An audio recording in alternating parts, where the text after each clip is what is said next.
So welcome everyone.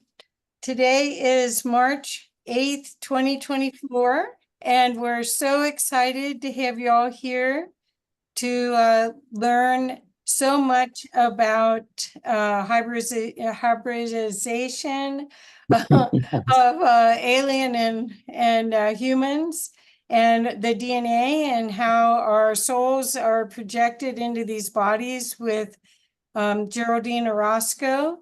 But first, what we'll do for BoulderEXO 2.0 is have Julia start, if she will. And for the rest of us, if you could have yourself off of camera and muted until the Q&A, that'll make for a better recording, if you don't mind. Gar, that's your two. So Julia, you have the calm. Okay. Hi, everyone. I found an incredible poem by Claire Dubois that I will read. We are in this, you all know the drill. We're getting centered and opening so that we can take this all in right now. In this time that we're in of swirling change, as we move from the old to the new, from the age of Pisces to the age of Aquarius, from the illusion of separation to the certainty of unity.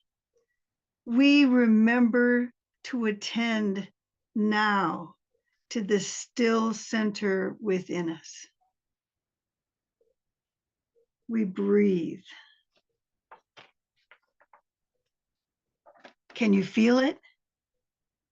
Life breaking through inside of us like an undeniable rising tide of wild brilliance and truth, asking us to wake up and rediscover ourselves as the planetary beings and hearts that we are, inviting us to break through our fears and separation, melting the divides to find a melody that unites us, a tune that activates all of our hearts, a song that tells us who we are growing into, a truth that touches us so deeply that we long to hear it with every fiber of our being, that gives us permission, that takes off our brakes, that unleashes our love and creativity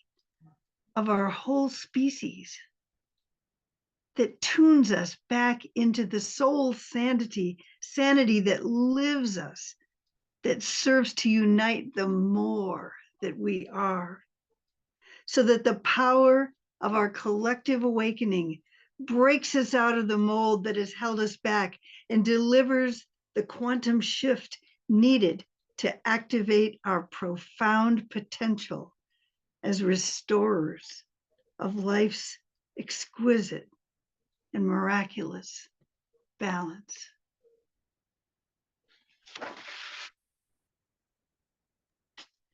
Thank you. Beautiful, thank you.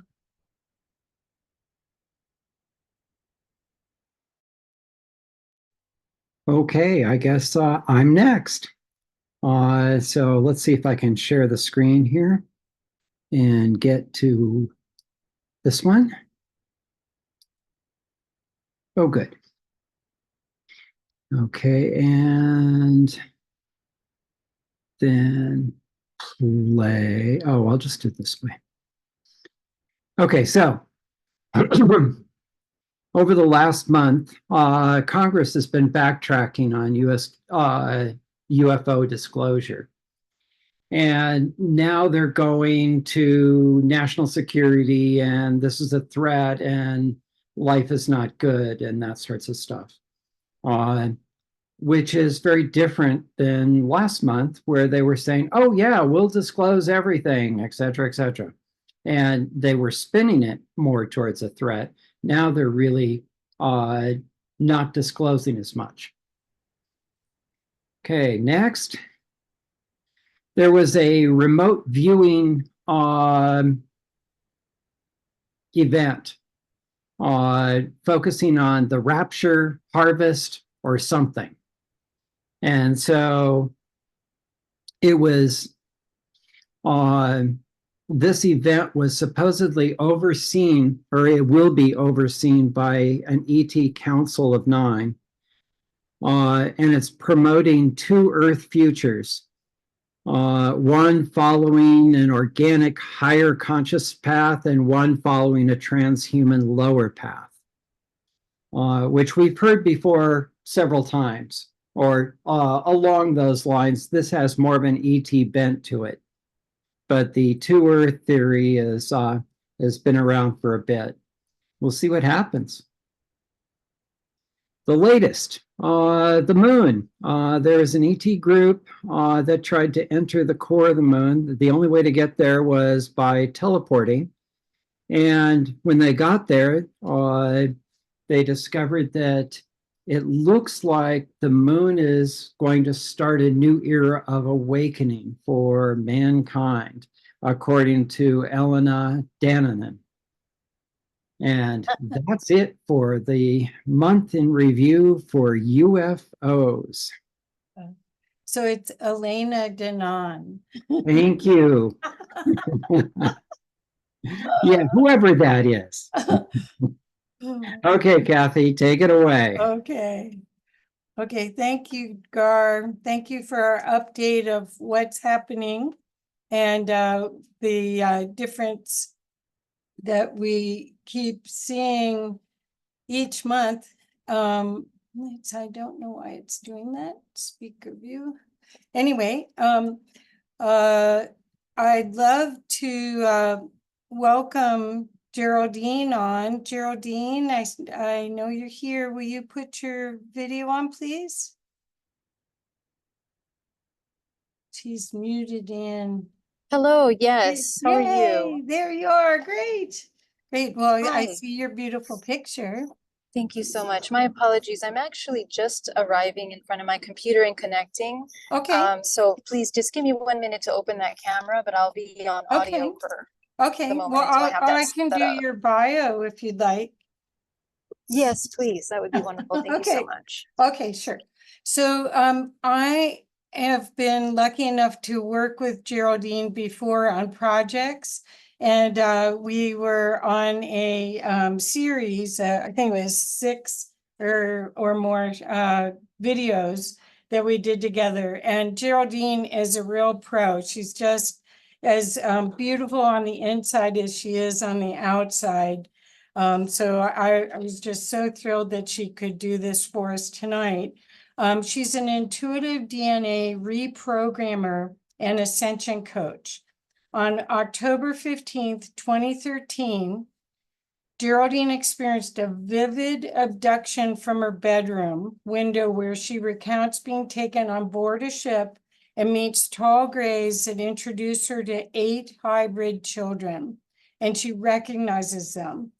The next morning, she encounters a hypersensitivity to the human electromagnetic field. This discovery initiates a journey to find the truth about what happened. In her first hypnotherapy that she did, which was, she did QHHT with a very famous woman, and it's actually recorded and on YouTube, so it's public. In June 2017, she resulted in the discovery of repeated abductions originating in her childhood. She recounts her abductions through her regressions, in which she brings forth information regarding the universe and ancient DNA alterations here on planet Earth that operate to control the population through hidden government manipulations. But her journey does not end there. Geraldine undergoes 4 additional regressions, November 10th, 2017, December 2017, February 2018, and March 2018, in which she goes deep into each abduction and the history of the universe in order to understand the reason behind the hybridization program here and off of the Earth, and how they operate the program among humans.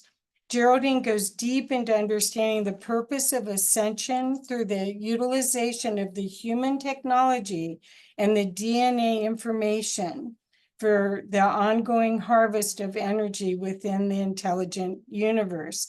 She's a epigenetic psychotherapist. She is a Qigong master. She's a clinical hypnotherapist, a medical pranic healer, and an intuitive life force I can't speak. She's a master. She also has a website that is called Hybrid Moms, and she helps with so much trauma for women that have been part of this hybridization program, and the trauma and the release of that trauma so that they can be highly functioning in our world now. So that's what I know, and I'm sure she's going to be here in just a second. But she also owns Bay Area Meditation in San Francisco, which specializes in corporate wellness programs for Silicon Valley. And so she works with Google, Facebook, Instagram, Square, Precepts Biorobotics, and more. So, but this is just such a gift to have her here. So welcome, welcome, welcome. Hello, everyone. My apologies for being late. I got the time zones wrong and I'm actually on the road traveling, but it is such an honor to be here. And thank you so much, Kathy, for inviting me on the platform. Sure. Thank you. Yeah, And so, thank you. And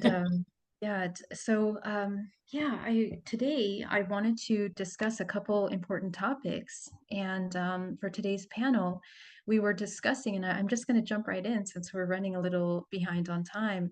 We're going to talk about a couple things. We're going to be talking about some of the energetics, essentially, of DNA. Today's topic of our conversation is holographic DNA and the relationship to the soul. Now, I'll preface this presentation by talking first about what exactly and why do we need to talk about this important topic. First of all, we are very profound, very complex, multidimensional organisms. And one of the things that I experienced, as Kathy was mentioning earlier, as an experiencer, is learning through my own personal experiences and also through my near-death experiences, which I've had a couple, allowed me to have a vision into this interdimensional realm in which we are all connected. In 2017, when I had the Regressions with Alba Weinman, I began to download information, particularly about the holographic nature of our reality. But my question was about interdimensional contact. My question was, how does it relate to interdimensional contact? And I was experiencing some experiences that were relating to hybridization. Okay, so hybridization is essentially the use of the human to cultivate and to create another life form, which is hybridized, combining this human vessel with these interdimensional beings.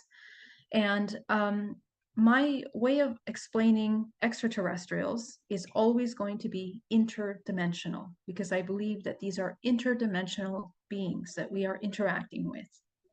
And it's very important to understand that from this context that I'm going to be sharing with you, because it plays a role in how the laws of the universe apply to those kinds of exchanges and the laws of exchange that exist between ourselves and these other consciousness. So from my experiences in the hybridization program, my question was, how does one create a life without first remembering that, and how do we create a hybrid, which seems to be this organism that is hybridized from the human genetic code with some interdimensional beings, some other organisms that have completely different codes, DNA codes, and information, and biology. How does it mix like this? So the downloads that I began to receive began to show me actually the conception of the human race at the very beginning of time, and took me all the way back to the beginning and how humans basically come into form, and our own DNA and how that kind of came together, and essentially the holographic nature, not only of our human bodies, the way that we function, but also our connection to the greater. And so my research took me deep into DNA, but also into the research of the morphogenetic field.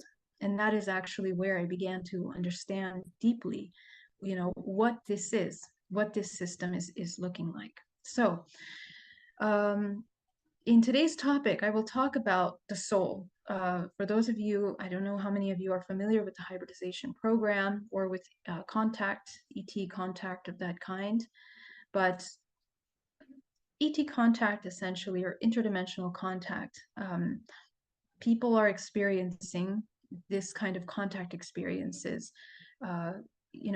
all around the world. This is not a phenomena that's new. This is something that people have talked about for, very long time. And they have been recorded. We can see John Mack's research on it. We can see, several books that were written by contactees that have explained their experiences. But the question, and when we go even further back, we begin to discover in history the Immaculate Conception, the birth of Christ and how he came to be. And so there are certain main points through history that we begin to notice that there is a connection between our physical organisms and these interdimensional higher consciousness, higher intelligence beings that seem to have an interest in merging themselves in order to create a third. Okay, so I'm gonna just share my screen, and we're just gonna jump right into it, because if we understand interdimensionality, if we understand what is being utilized and how this genetic code is being utilized to create life forms, we begin to understand, not only your value, but your free will. The question, my biggest question was, is there free will? Okay, so let me go ahead and share this properly so you guys can see the screen here.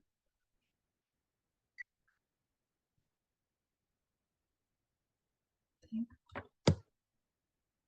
Just gonna bring this down here. Okay, so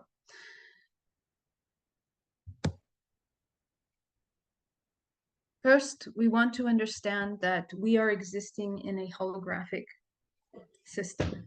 Okay, now this holographic system, the way that it is expressing itself, is based on a structure, an architectural structure that is a fractal form that we find in all of nature. Everything from leaves of a tree to the patterns of weather patterns in nature, to animals, how they connect to mycelium networks underneath trees, to the cells inside of your physical body, the way humans organize in groups, in large crowds. There is a certain self-organizing mechanism to this system, okay? And that self-organizing system is divided into 13 main energy frequency dimensions, okay? And these 13 main dimensional sections of our expressions of our whole is actually something that is very important to understand, because we are psychologically, we are also experiencing in this human arc, as we go into the physical experience, these 13 main archetypal experiences. We are also experiencing 13 main base codes of genetic structure from which all life is emerging. And if we understand the holographic nature of that, most of these kinds of experiences are organized within those 13 archetypal main constructs.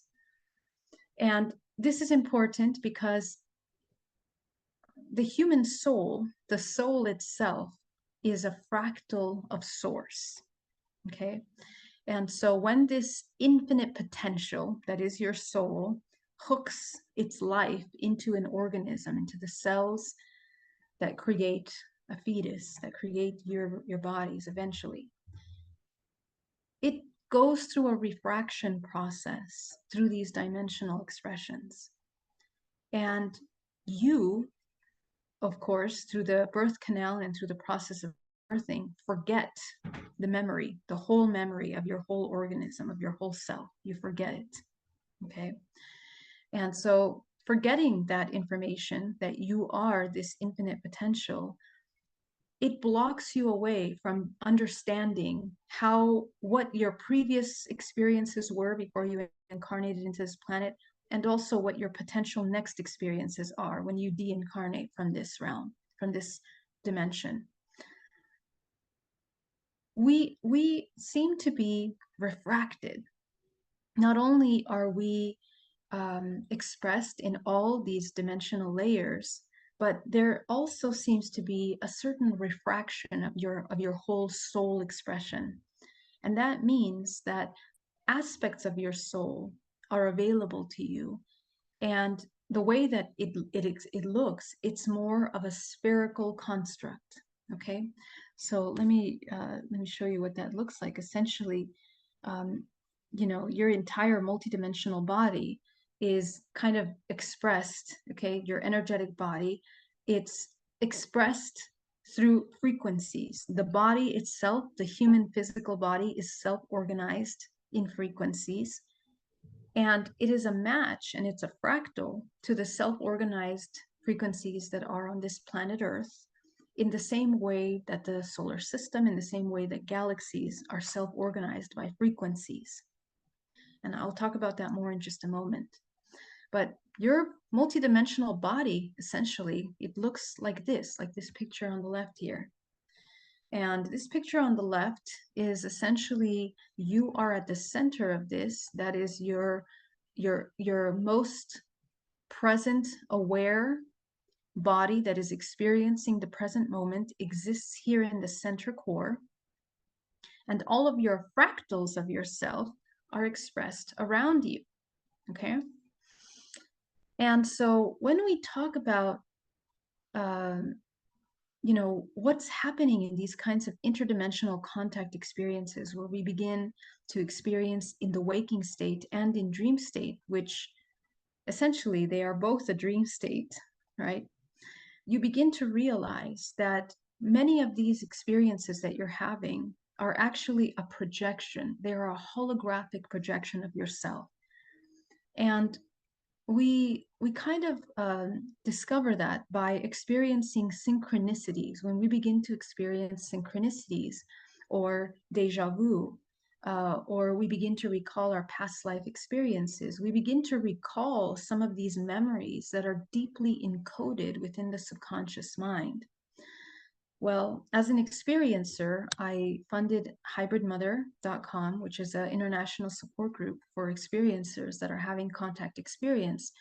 And what I discover by researching this phenomena through their experiences and also through hypnosis, I begin to discover that when these people are recalling these experiences, they are tapping in. They can literally remote view many of these past timelines. And again, let me clarify about time.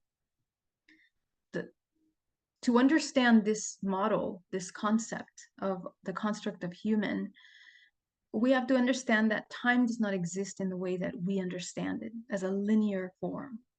We are talking about a spherical system in which all of these exist simultaneously and accessible simultaneously. Okay, so what happens when we begin to have this incredible spherical model is that we have the ability through this core essence, which is the soul, which is deeply interconnected to all of these different aspects of yourself, through what we now know as the morphogenetic field. Okay, so the morphogenetic field is essentially, Rupert Sheldrake did a lot of work and just beautiful, exceptional, incredible work on the research of the morphogenetic field. And I also suggest that you look up Michael Levin, which is another incredible researcher, biologist that is doing incredible groundbreaking work on the morphogenetic field. But what we are understanding by the morphogenetic field is that it functions as an instruction manual that brings into form the human or whatever organism that you're looking at.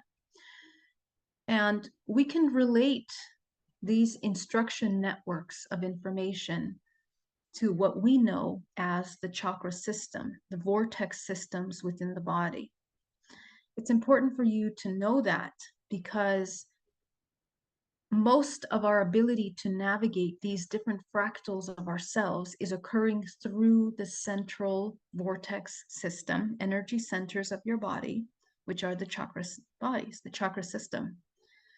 And the chakra bodies themselves are actually self-organizing through frequency from the most densest, slowest vibrational wave point to the highest vibrational frequency.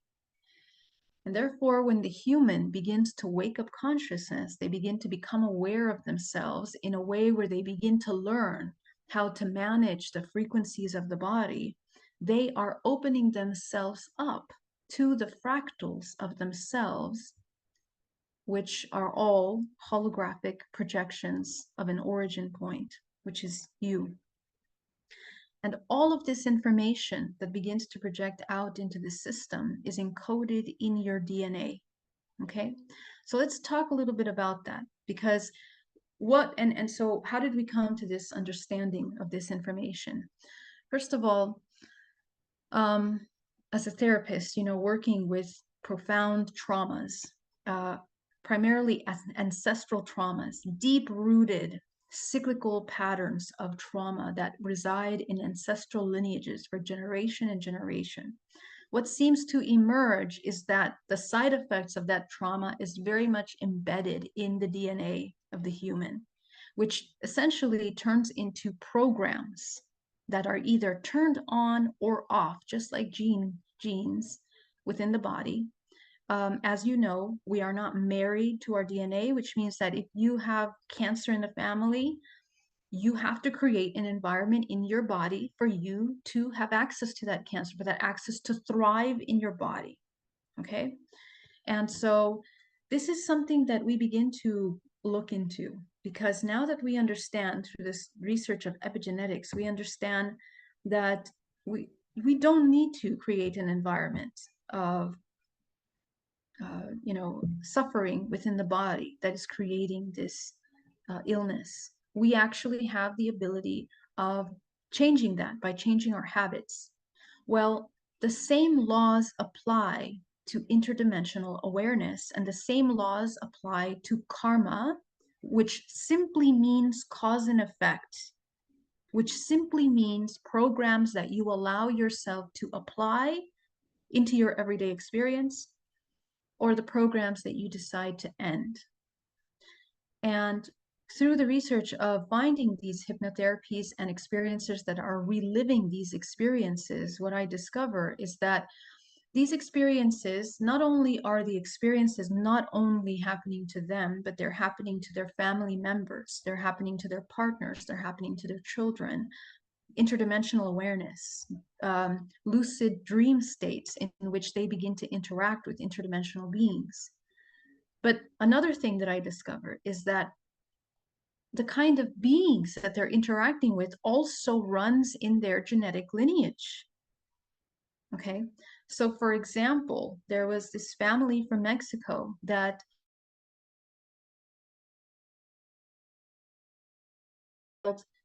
all of them were open to having hypnotherapies and regression, and to begin to look at the information of their experiences, because the mother of the little child that was 5 years old was having pretty severe interdimensional contact that she was not able to understand. She was also having experiences in the hybridization program.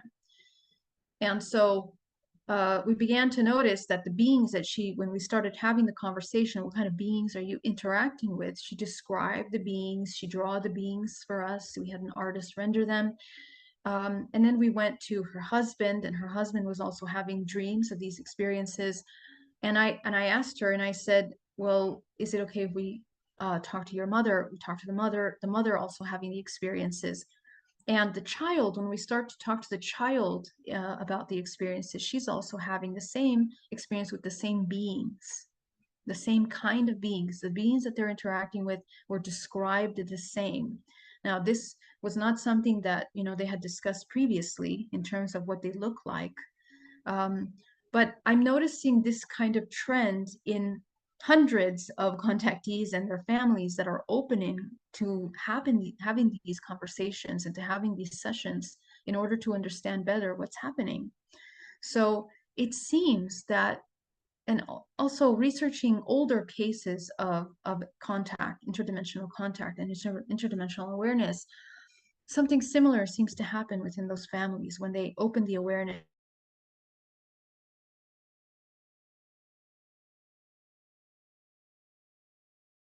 So what are we looking at here? We are looking at a landscape of interaction with a certain family groups of interdimensional contact.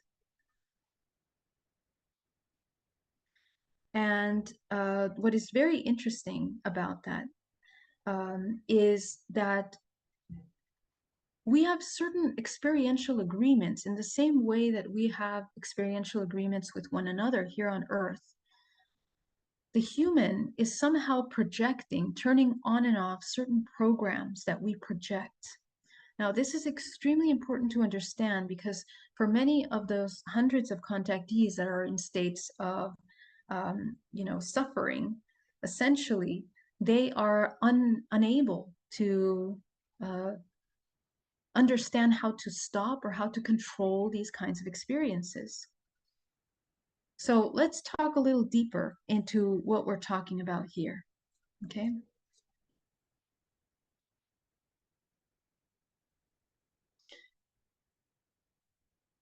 As part of this self-organizing system, our human bodies self-organize in the three-dimensional realm. This is a three-dimensional realm construct in which we live. We are abiding by the law of three. What is the law of three? The law of three is the marriage between the mother, the father, which creates the third.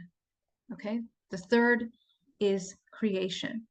So we understand that the foundation of this system that we exist in is all about your ability to create. And we are creating with the words that we speak, we create with our intentions, we create with our actions, we create with many aspects of ourselves. We are creating, of course, life, which we bring into this world. One of our most powerful energies of this multidimensional body is our creative life force, our DNA, okay?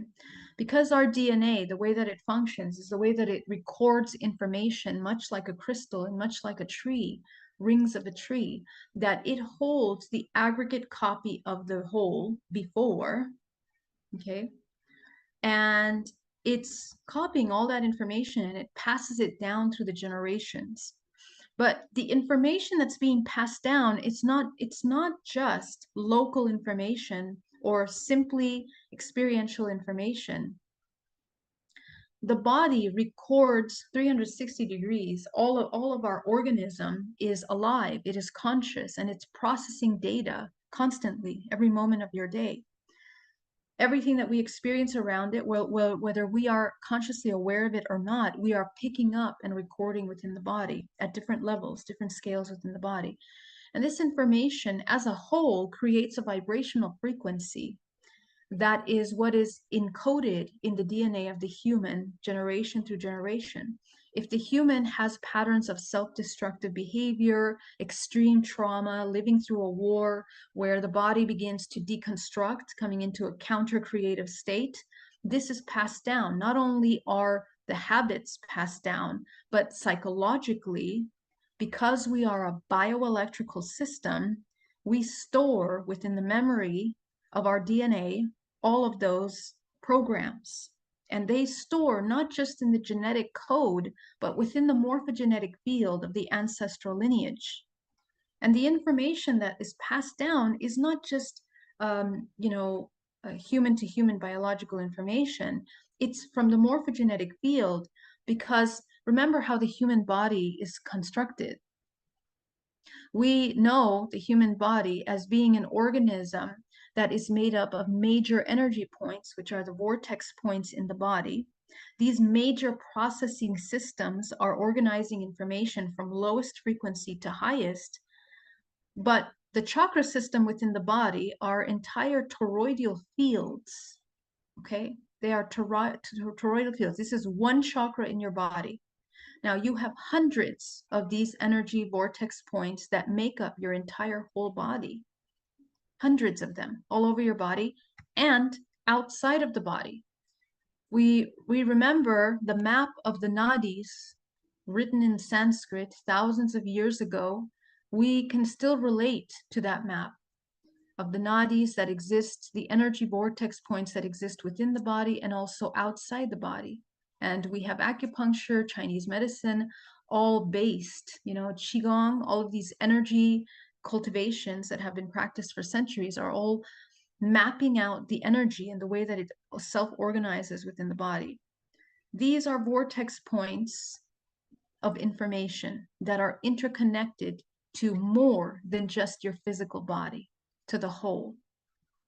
And so we are actually storing not just the information of the emotional memory, which is a bioelectrical charge. Okay, emotions are bioelectrical charges because you're a bioelectrical organism, which then produce chemicals in your body.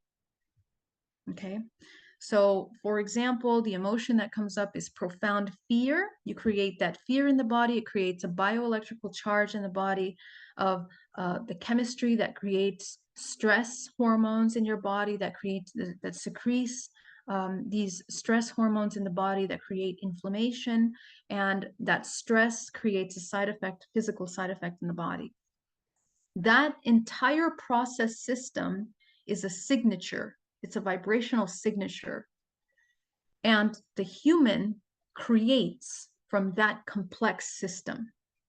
That is actually where the human is creating from. Why? Because biochemically, bioelectrically, that is the system that links thoughts, the non-physical creations, into matter within the physical body. The body becomes those thoughts, those intentions, physically. And very few of us understand that connection, of course, but what happens is that the organism essentially begins to slow down, okay, the toroidal spin of its expression.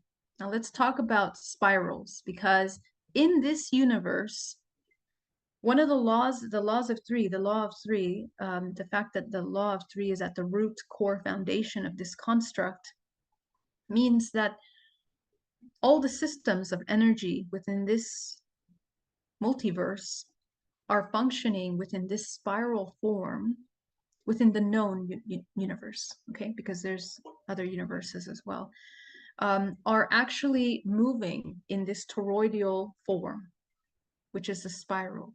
That spiral is the most elegant, beautiful design in which to compact massive amounts of data, massive amounts of information.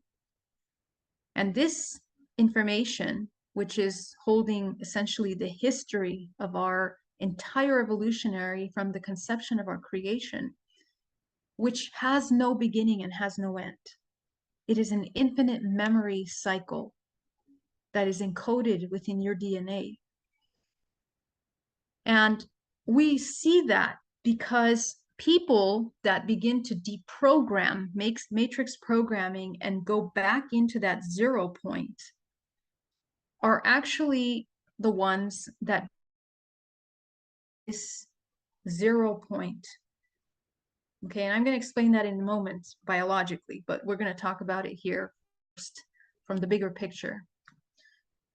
Every single scale that we are moving through in this universe, we are reaching higher octaves of frequency collectively, which means that all human beings on this planet, all organisms are evolving. They're evolving, evolution, right? Meaning the vibrational frequency of every human organism is raising, which means that it's speeding up. The movement, the oscillation of each one of the cells, the microorganisms in this universe are speeding up. And as we move through these evolutionary cycles, where we are reaching higher cycles of evolution, we are beginning to experience many aspects. But humans that are opening up their and cultivating their higher faculties, their intuitive abilities, which is going to be everyone. This is the new human. The new human is the evolved organism that begins to activate their multidimensionality, are going to be receiving and become more aware of information that is available through the morphogenetic field. And this is why, you know, in this timeline, we have certain awareness about this kind of construct that in which we exist. So these movements that we hold within our DNA, that is a fractal of how the oscillating systems of this universe are functioning, are all mirrored within the human body. In fact, the entire solar system is mirrored within the human body through the chakra bodies. This is the interconnection. The chakras, these vortices that we have within the body, okay, we have many of these nadis, these energy points, chakras, however you want to call them, energy centers in the body, are functioning as portal ways into this entire universe. If your main chakra system in your body is a fractal of the solar system, the rest of your body is holding key fractal information that interconnects you to other planetary systems.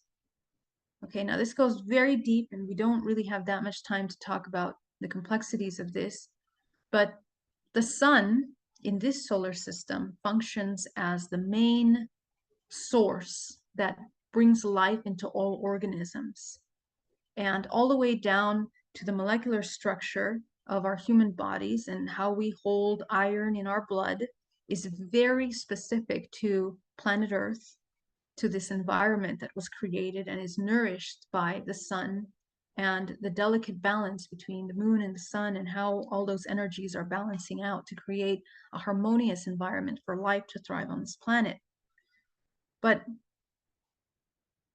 more than that, within the body, we seem to hold keys within the DNA that connect us also to other solar systems, not just this solar system.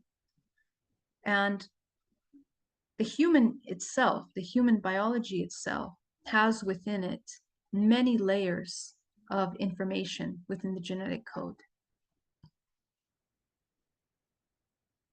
We hold within our biology the reptilian brain, which is our most primal, primitive aspect of our human body. And we also hold within the body our pineal gland and the whole electromagnetic conducive system, transduction system in the body, which helps connect us to our multidimensional faculties. That right there in your own biology, and just in the entire process of gestation of a human when they are in the womb, is a timeline. It's a mini fractal timeline of how humans came into their evolution at this time. Within the most primal parts of our evolutionary process, into our most complex aspect of being a human, we hold within us the memory of evolution of this world. And how we are understanding this is by going back in regression, in hypnotherapy, back to the origin. And I'm not just talking about a hypnotherapy on a random human being, although that does work sometimes, that they begin to remember things. We all have that memory available to us based on our frequency and our resonance. But what is interesting is that when you begin to study and research humans that are very actively working on deprogramming the matrix programming, they enter into a 0 point in which they begin to download and channel information of the construct. And if we begin to look at some of the channelings over time, this information starts to match up. It seems to be quite similar, which allows us to understand that there really is some kind of self-organization to this construct. So let's talk really briefly about how DNA holds this information.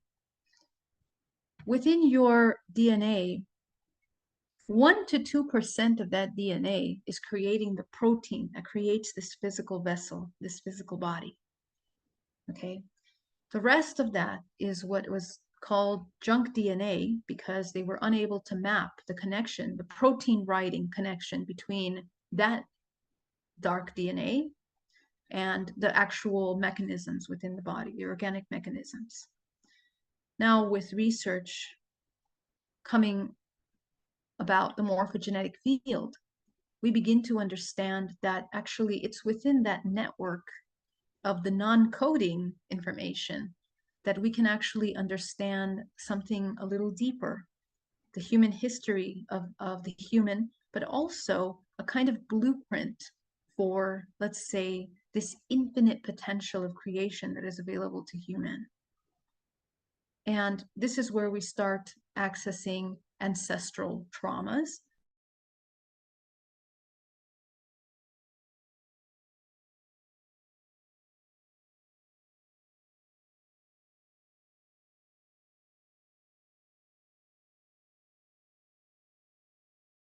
The morphogenetic field, which is your energetic body in its whole that you have access to. In other words, you are your universe. You have the ability of accessing all of these reference points of memory that are suppressed because you hold it within your DNA. So the more that we begin, so let's just get a visual on what 2% is. From all your DNA, this is how much is writing your entire complexity of your organism. Okay, that's huge. And this is very important because, you know, if you start to understand your multidimensional body, many of you that are waking up consciousness, many of you that are starting to activate your higher faculties, you are having memories, these synchronicities, these deja vus that are happening to you.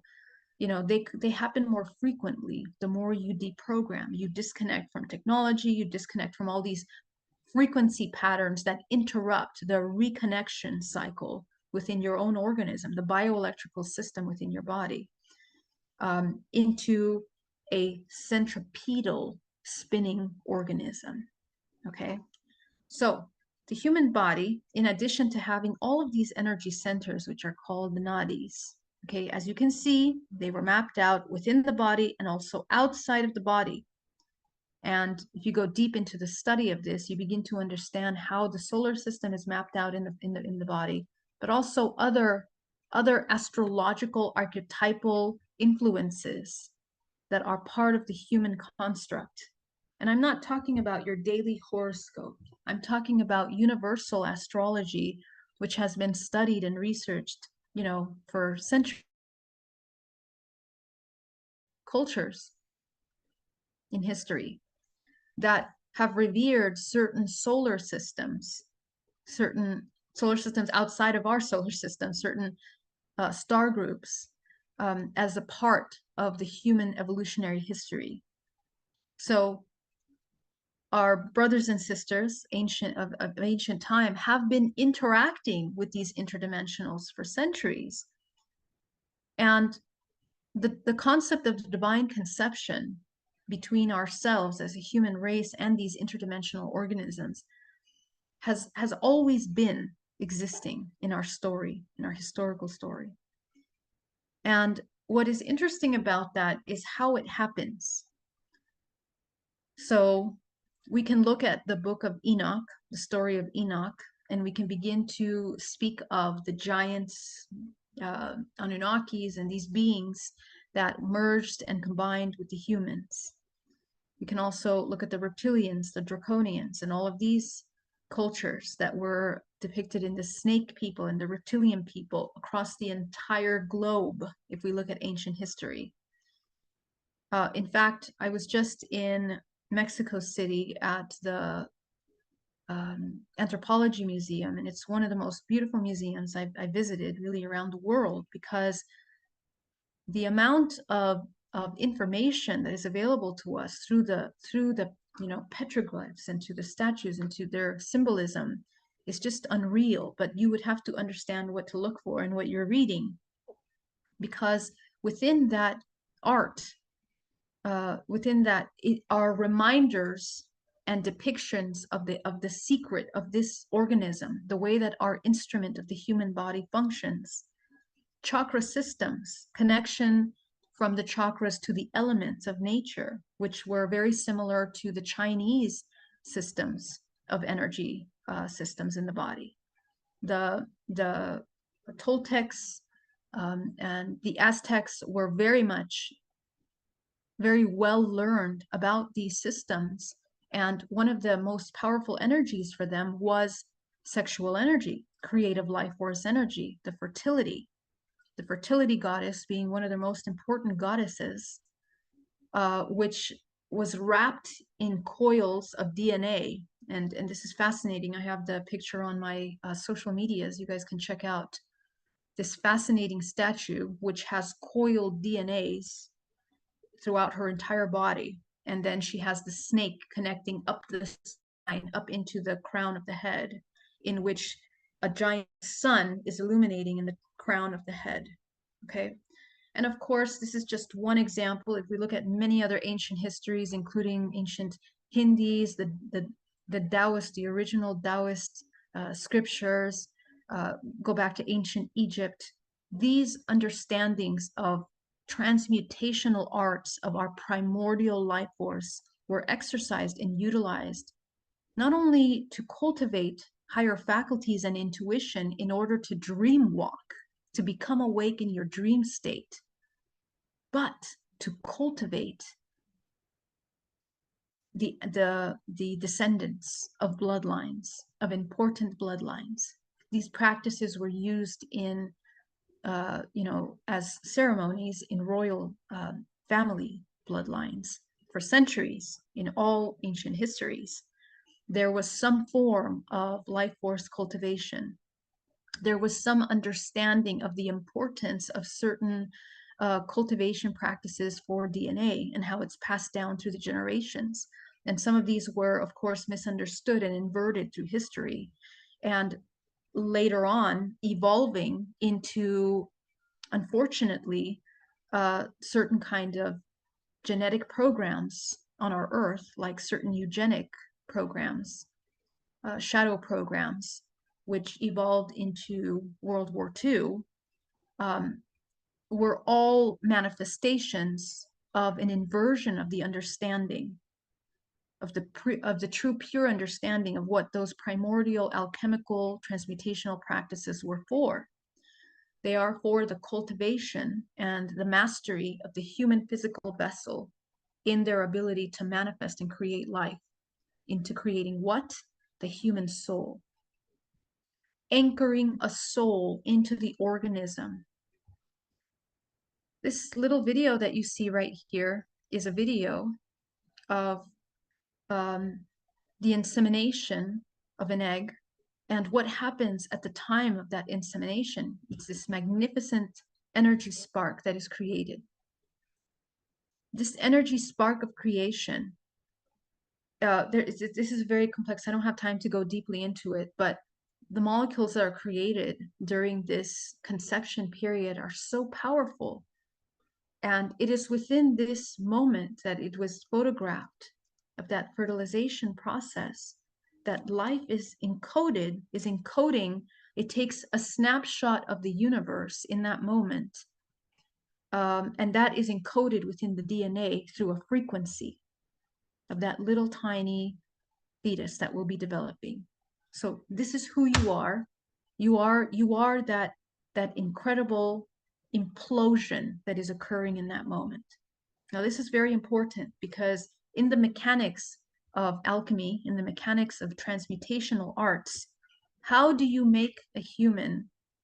How do you bring the human into its highest functioning, operating creation state? Is you create implosion within them through a centripetal spin, which means that they become a generator of energy. The architecture of your multidimensional body is that you are a vortex. You are a vortex. And when that vortex is depleting its life force and all that energy is leaving the body, you become sick, weak, disconnected from your source, and with an inability to create. You are disabled from your creation ability. Now, you regather that energy and you learn how to cultivate your life force. You become a center core of creation, not just in this dimension. And there's major implications to that. And there are many of the ancient energy arts through history talked about the cultivation of life force to create life specifically. What happens if two conscious centripetal forces unite to create a third?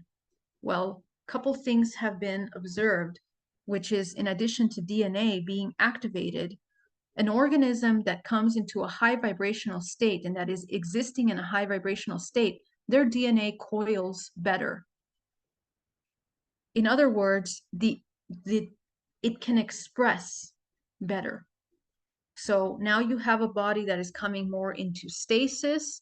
You have an organism that is essentially coming into its highest immunity, highest intuitive abilities, highest dream state ability, memory, the ability to record memory within the body. One of the signs of an elevated soul, an enlightened human, is the one that is processing memory, that remembers who they are, that taps in to this giant system of information that they are, that is encoded within their bodies, and remembers, wake up consciousness. Okay? So the more that a human can remember, the more it comes into stasis, the more it heals its body, the more it comes into the cultivation of its higher faculties, and the more it can create, because it then begins to activate its DNA. So this is extremely important, and it's something that has been exercised for centuries. And in relation to the hybridization program, the hybridization program is not something new. It's something that we've been experiencing since the beginning of time. In fact, you are a hybrid. Okay, we are all products of these energy systems that interconnect us as portals through the different solar systems of these multiverses that exist as a memory within our body. And the more we deprogram matrix programming, we begin to activate the memory for that. And there's a lot of research around that when we research contactees and you interview hundreds and thousands of contactees. You guys can check out the paper roll project and research that was led by John Mack in regards to looking at the memory that when these contactees are meditating, coming into a high vibration, they all seem to have intuitive abilities. They all have some kind of spiritual practice in which they are cultivating some energy awareness, because interdimensionality is a product of your activation of your higher faculties. It is about your frequency. And your frequency will also dictate the kind of interdimensional contact that you're having. It's also going to dictate the kind of experiences that you're having in the physical realm. And your DNA becomes gold. It is one of the most valuable, important assets to these programs. How so? That within your DNA, and of course there is an interest not only interdimensionally for this DNA that is higher functioning, higher conducing DNA, but if you study lineages that go down, very, awakened souls in history, which we are all connected to because we are one. When you trace back DNA, you sequence DNA, we all have one main origin in this timeline. So we are all related to one another in some way. At least 2,000 years ago, you and I had a relative in common. Okay, so we begin to form this image that we all have a conception point. And that memory has to be awakened within you for you to understand also your purpose, why you're here. But this knowledge has been suppressed and is suppressed in this matrix, which is this holographic construct of our, what we call reality, in many different ways. First of all, the depletion of your sexual energy, the manipulation of sexual energy. Number one way to weaken the creative power of humanity is to manipulate sexual energy in many, many ways. But number two, we're looking at social engineering, and this is vibrational frequency patterns that come into the body and stimulate certain emotions, thoughts away from your reconnection to yourself. They interrupt the energy runways through the physical body. A third way is that a little bit darker way, which is through many programs through history, some of which are these eugenic programs, these self-organizing systems that exist within the earth through history, some of which have been kind of manipulated through history, okay? But one thing that we understand is that when a human practices these alchemical practices of life force cultivation, mutations happen in the DNA. And those are the people that remember their interdimensional contact, their dreamscape memories are brought down through history. These are what the ancient, American Indians talked about, right? They told the stories over time, but those stories are not just telling stories and speaking stories. It's in the DNA. It's coiled in the DNA that's passed down through history, because what they're experiencing is interdimensional awareness. They are walking with brothers and sisters in their dream state. And in dreams is actually where we live half of our life, half of our existence. We are navigating this entire plane right here that I'm showing you. We are accessing past life, future lives, interdimensional aspects of ourselves, and we are moving and experiencing these archetypal levels of ourselves within them. Okay, so we begin to understand that we hold within our body all of this information. So let's talk really quickly, because I only have 15 minutes left. To kind of wrap this up, I'm going to leave you with a couple things, okay? Within the multidimensional body, because we are a holographic structure, it is extremely important for you to understand how your instrument of navigation functions. First of all, you cannot have free will, and a lot of people become shocked when they hear me say this, but in reality, we are so deeply interconnected as an organism to one another, number one. Number two, to this planet Earth. Number three, to this solar system, or the greater galaxy. We are so deeply interconnected through this morphogenetic field that many things had to come into play for you to manifest into your existence. That's extremely important to understand. Secondly, that you remember why you came into manifestation. And all of that information can be found through your physical body by sitting with yourself and beginning to remember who you are. You're going to remember by following the bioelectrical charges in the body, which are produced by programs that you are allowing your body to produce and to function. And once you begin to understand which programs are conducive to an expansive centripetal spin rather than a centrifugal spin of depletion, you begin to navigate more conscious lucid dreaming, which allows you to remember your interdimensionality, which allows you to apply your free will for the first time. But your free will can only be applied when you are fully present in this body. And you begin to deprogram and understand the observer that exists in that 0 point. Now, this observer is powerful because not only does it master the creation in your waking state, but it masters the creation in your dream state. All of these interdimensional contact experiences are happening in dream state, or the in-between states, waking and dream state, because again, we're talking about one dream to another dream, okay? We're really talking about one dream to another dream, and you are a holographic processing system that from your DNA blueprint is projecting and experiencing. You are the experiencer through that. So by learning how to cultivate your life force, how do you do that? Clear up your chakra system, your energy systems, which function like routers that are inputting information in and out of your body every moment. Hundreds of your chakra systems are doing that. You begin to learn how to process information through this organism.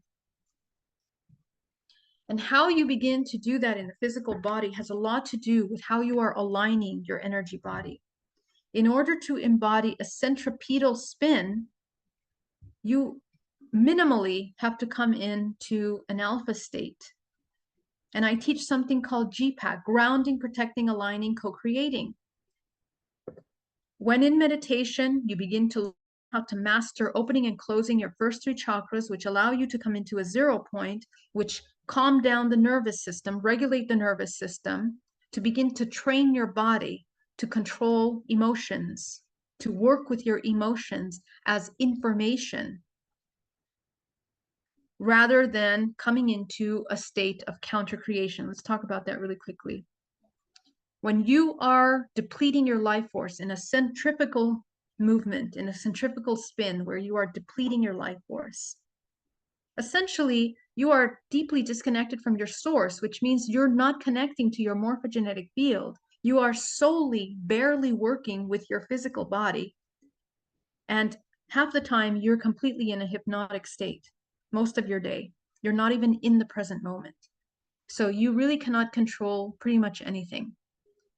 When you begin to work with your multidimensional body, controlling what you're processing out of your imbalanced chakra system, you begin to redirect that energy, and you redirect it into your morphogenetic field, which then creates something called a Merkaba.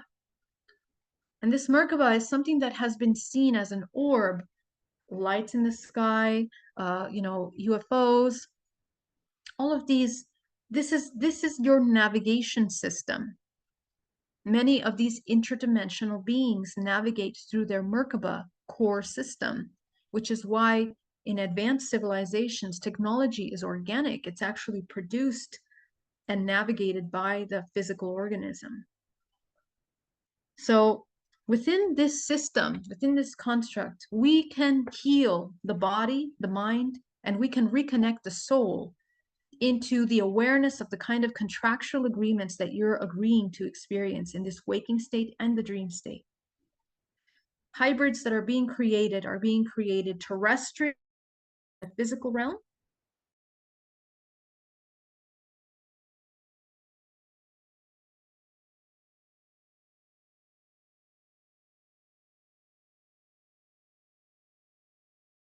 cultivate your multidimensional body will affect your fractals of yourself. And you become a system, a network a network of consciousness through yourself and through the creations that you are creating.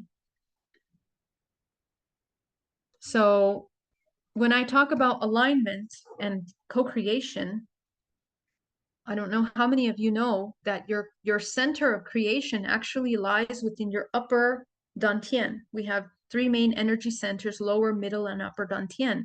The integration of the three creates harmony within all dimensions. Okay, and you can understand where you're at based on which one of your, dantian centers are in cultivation or not. Your upper dantian, okay, your 6th, 7th, and 8th chakra, that are processing the projection system into the hologram, that's your creation center. If you have a dormant 7th and 8th chakra, you are mostly in states of counter creation rather than creation. Okay? So let's begin to take a look at this. When we are looking at the multidimensional body, so I was told I have a little bit more time, so thank you so much. And I do want to answer your questions. I love answering your questions. So I'll finish this part and then we'll go into Q&A, okay? Now, your physical body, because you are a bioelectrical, biochemical system, you are a transducer of energy. What does that mean? You transform one form of energy into another. That's the power that you have. What energy are we talking about? This is creative energy. Creation, this is all creation. Your negative emotion is just as much of a creation as a positive emotion. However, one of them has a longevity. It has an impact. Both of them will affect multidimensionally, creating a ripple effect, cause and effect. Let's take a look at creator states. Okay, let's remind ourselves, what do our states of creations do? These creator levels are frequency levels, and they are also geometric shapes within the body. Geometric shapes that are created by either harmonious integration or deharmonious integration, the lack of harmony, which creates disorder. So when we come into a counter-creative state, which means that you are in effect of your environment, okay, you begin to disorganize your system. Your DNA also becomes impacted by this. This is proven. You guys can, I actually have the research papers, and actually at the end of this, I will put a web page on my website that you can access all this information. That DNA starts to contract, it starts to coil up when we come into these counter-contractive states. This is energy. You have to learn how to cultivate that energy. And so let me tell you the result of that interdimensionally.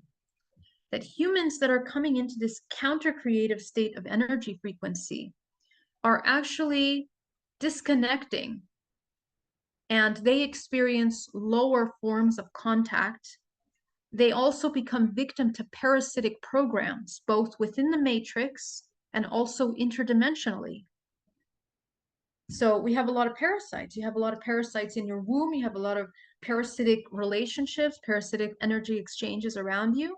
Well, interdimensionally, you're also making parasitic choices because you're completely open. You are dreaming. You're completely unconscious in your dream. You don't even know that you're dreaming. And so what happens is that we make agreements and exchanges with our life force, such as participation in hybridization programs that are very destructive for the human. And what do I mean by that? Let me clarify. In the bigger picture of things, there is a self-organizing harmony in this construct. So in my humble opinion, I believe that everything is kind of moving in a harmonious state. There is a balance, otherwise we would just, explode or disappear. But when you look at it in a micro size, every single human is a vibrational frequency that plays a role in the symphony of the whole. And so you get to choose, what note you're playing in that symphony. And in the dream state, when we are completely unconscious, we can interact with these parasitic beings that also take this genetic information to create entities, they create more parasites that are then incarnate into the system to create these very karmic cycles. And this is how we become deeply entangled. And this is also true for those of you that don't do any shadow work or any healing or energy cultivation of yourself and bring a child into this world. You perpetuate suffering. Okay? Because you pass on your suffering to the child. The child exists in suffering, and then that suffering turns into more pain and suffering and then goes down the generations. This is the unconscious dreamer, awakened state dream, that is counter-creating in this manner. So the invitation today is that you become aware of yourself and you begin to learn how to become in a way that you can anchor creation.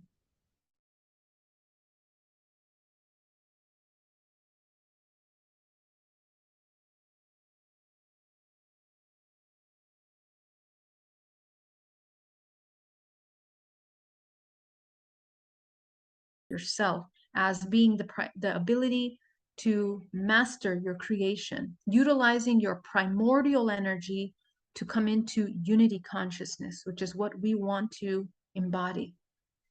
And from here, you can gently untangle yourself through the neutral 0 point in which you anchor reconnection to all of these memories of yourself as a whole.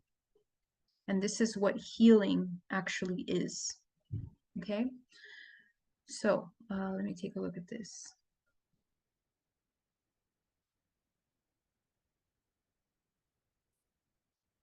Oh, okay. So my dear Kathy Mason, can you please tell me exactly how much? Because is this time Yes, mountain you time? have, Or is it yeah, so GMT? you have 15 more minutes. Okay, great. Okay, That's thank you. all right, great. So let's go deeper then. Okay, so let's go deeper into some of the mechanics of this. If you guys have any questions, put them in capital letters, or you can ask later in the Q&A. But I'm going to jump deeply into just understanding a little bit of this integration. Okay, what are we talking about when we come into this integration process, and how does it link to this interdimensionality in our DNA? What we are integrating, okay, this is we are creating coherence within our bodies, and we're also creating that coherence within the greater whole. The more that we integrate the mind, body, and the soul, how do you do that? Through your emotions, through that bioelectrical system. You learned how to bring it into a homeostasis, and you begin to master your emotions. Those emotions are the bioelectrical charges that create a ripple effect in many dimensions. To neutralize that, to change the state of creation from separation in effect, we are changing the awareness, the point and where our attention is directed from the external to the internal. Again, centripetal spin. The way that your multidimensional body begins to work is like a Merkaba. And that Merkabaic form that you take in your body is also organizing and opening the gateways into your higher dimensions. So imagine that each one of these points here is an entry into the next dimensional realm. This is essentially how our human souls are refracted in this system. Okay, we are broken down and refracted into this personality, into the consciousness. And then we have the construct of the ego, then the personality that emerges from there. Okay, and these are all constructs. And then within that, we have the family DNA programs that are embedded, which is matrix programming essentially. And the overlay of that is the collective trauma, which is encoded in the ancestral DNA. Now, within the body, the first 3 chakras are managing these first 3 sections. The second chakras, the heart, the throat, and the third eye, begin to connect to your family DNA and your ancestral DNA, going up into the crown, the seventh, the eighth, and the ninth, where you start going into the DNA of the earth. Okay, so the way that the human body functions is that through the DNA of the earth, we begin to reconnect to that network of the morphogenetic field. The morphogenetic field is connecting from the seventh, eighth, and ninth chakra. This is also how those of you that are mediums, or those of you that connect with disembodied souls, you are connecting with that realm of information, all your ancestral lineages. When your when your soul connects to the human body, it self-organizes within the chakra system from lowest to highest. And you're connecting to two main systems: the morphogenetic field, which actually brought you into form, and your morphogenetic field is a living consciousness that interconnects all organisms. There is no past or future within the morphogenetic field. Again, it's a spherical model, which means that your ancestors' choices are contributing to the manifestation of your existence in vivo. And therefore, you come into form. And within your DNA, you hold that information of your ancestral, all the choices your ancestors made are encoded within your code. But through your dream time, you have access to the quote unquote future aspects of yourself, interdimensional aspects that are not yet in your awareness. So we are learning within the body to begin to connect with this ancestral DNA, and we want to deprogram this ancestral DNA from all the suffering, from all the counter-creative states that are programmed deeply within our subconscious mind. And you can do that through shadow healing. You know, I offer DNA reprogramming. You can do it through that, through a one-on-one session, but you can simply sit in your own meditation. I also, on my YouTube channel, have plenty of free videos with exercises and deep meditations that can take you deep through the emotional body to access the root core of these programs, to be able to check in and expand your awareness. The whole point is that through the deprogramming of matrix programming, you begin to uncover the fractals of yourself, the memory of yourself, and this opens up contact. Now, where we are right now in the bigger picture is that we are coming into period 9. Period 9 is going to be a revolution for the human race. Not only are we changing the energetic environment of the collective, but the human is also learning to adapt to the new frequency of the collective, which means that we are activating our higher faculties now as a new form of survival. Okay, so it used to be that our survival frequencies were all about the primal states of human.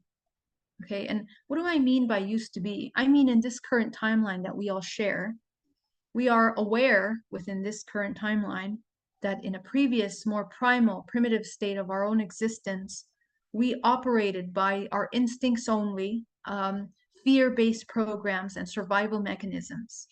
Well, moving into this higher octave, we are moving into operating in a higher state of function, a higher octave, which means that your intuitive abilities are an absolute must at this time in order to understand what is happening, because it provides you with the discernment tools to navigate the waking state. And we saw that with the things that have happened over the past, 4 or 5 years now in the pandemic. It shook up this entire world into questioning many things. And that's not a random occurrence. That is a part of this frequency state in which we're all sharing, for the purpose and the preparation of humanity into a higher state of function, a higher state of processing information. Okay, so it's extremely important to understand that your well-being and the functioning of yourself and the information that you're passing down to many generations in creation are very much connected to you as a creator in the bigger picture, as you are this infinite potential that is here to create. Every choice that you make every intention that you put into this system is offering the opportunity for redirection of creative potential. Okay. And so that's what we kind of want to embody, because let's talk about DNA. DNA is also activating, and one moment, please.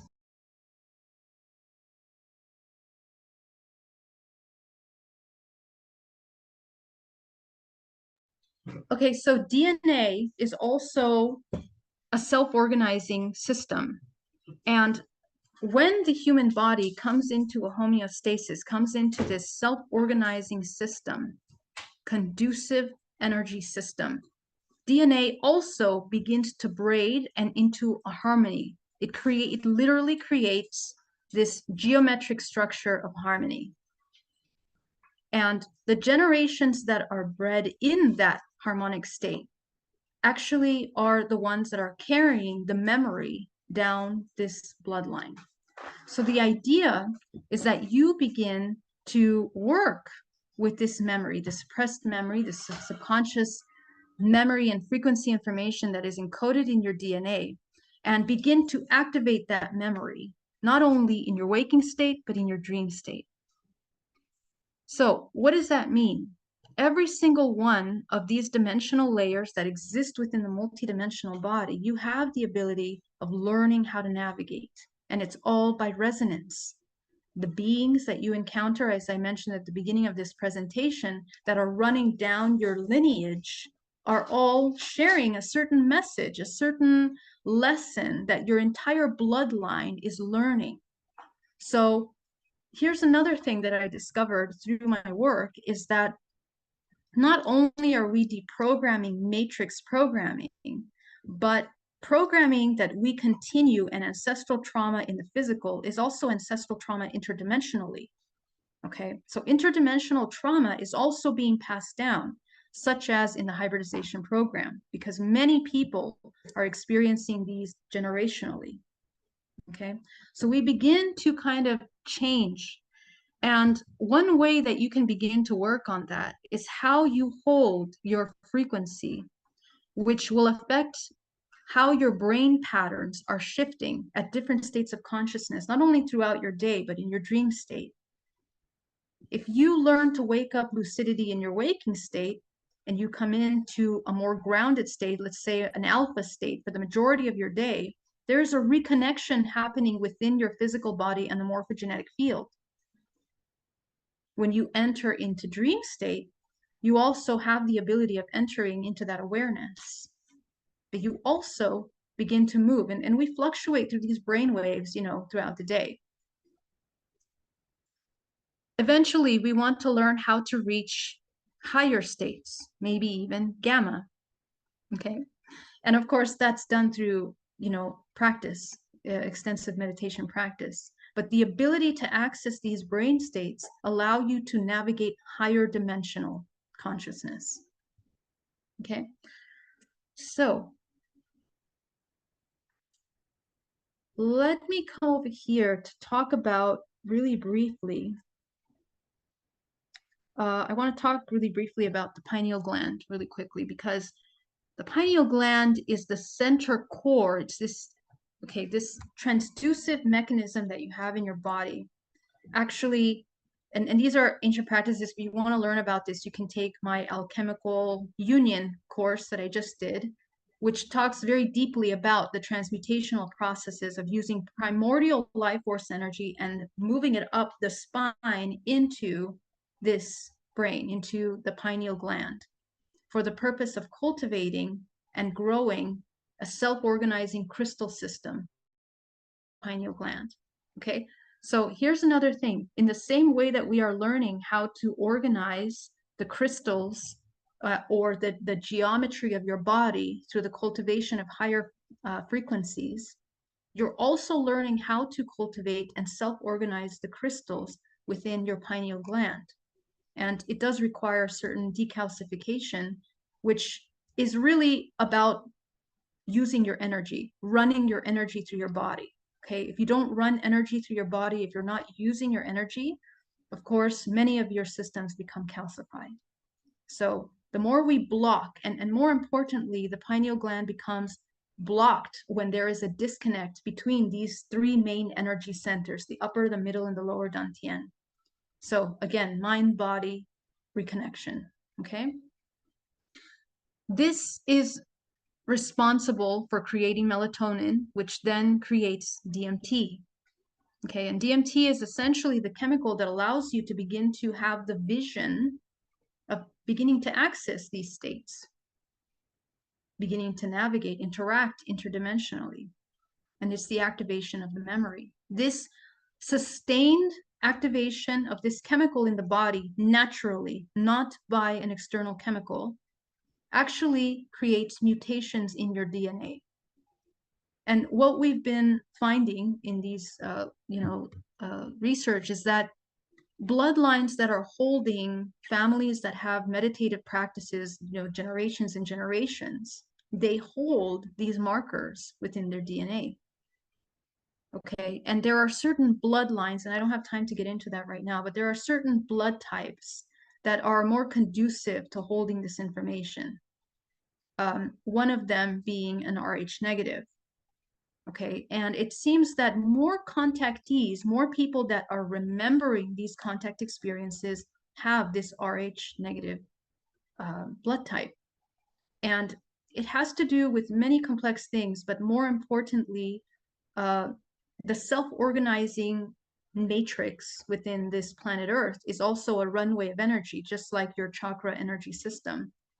But where the Rh negative bloodline began, where that mutation started, is an energy point within this planet Earth that created a certain consciousness that was passed down through the generations, that evolved into the human race, which is a lineage of the human race. Okay, and I'm not going to go into too much of that right now.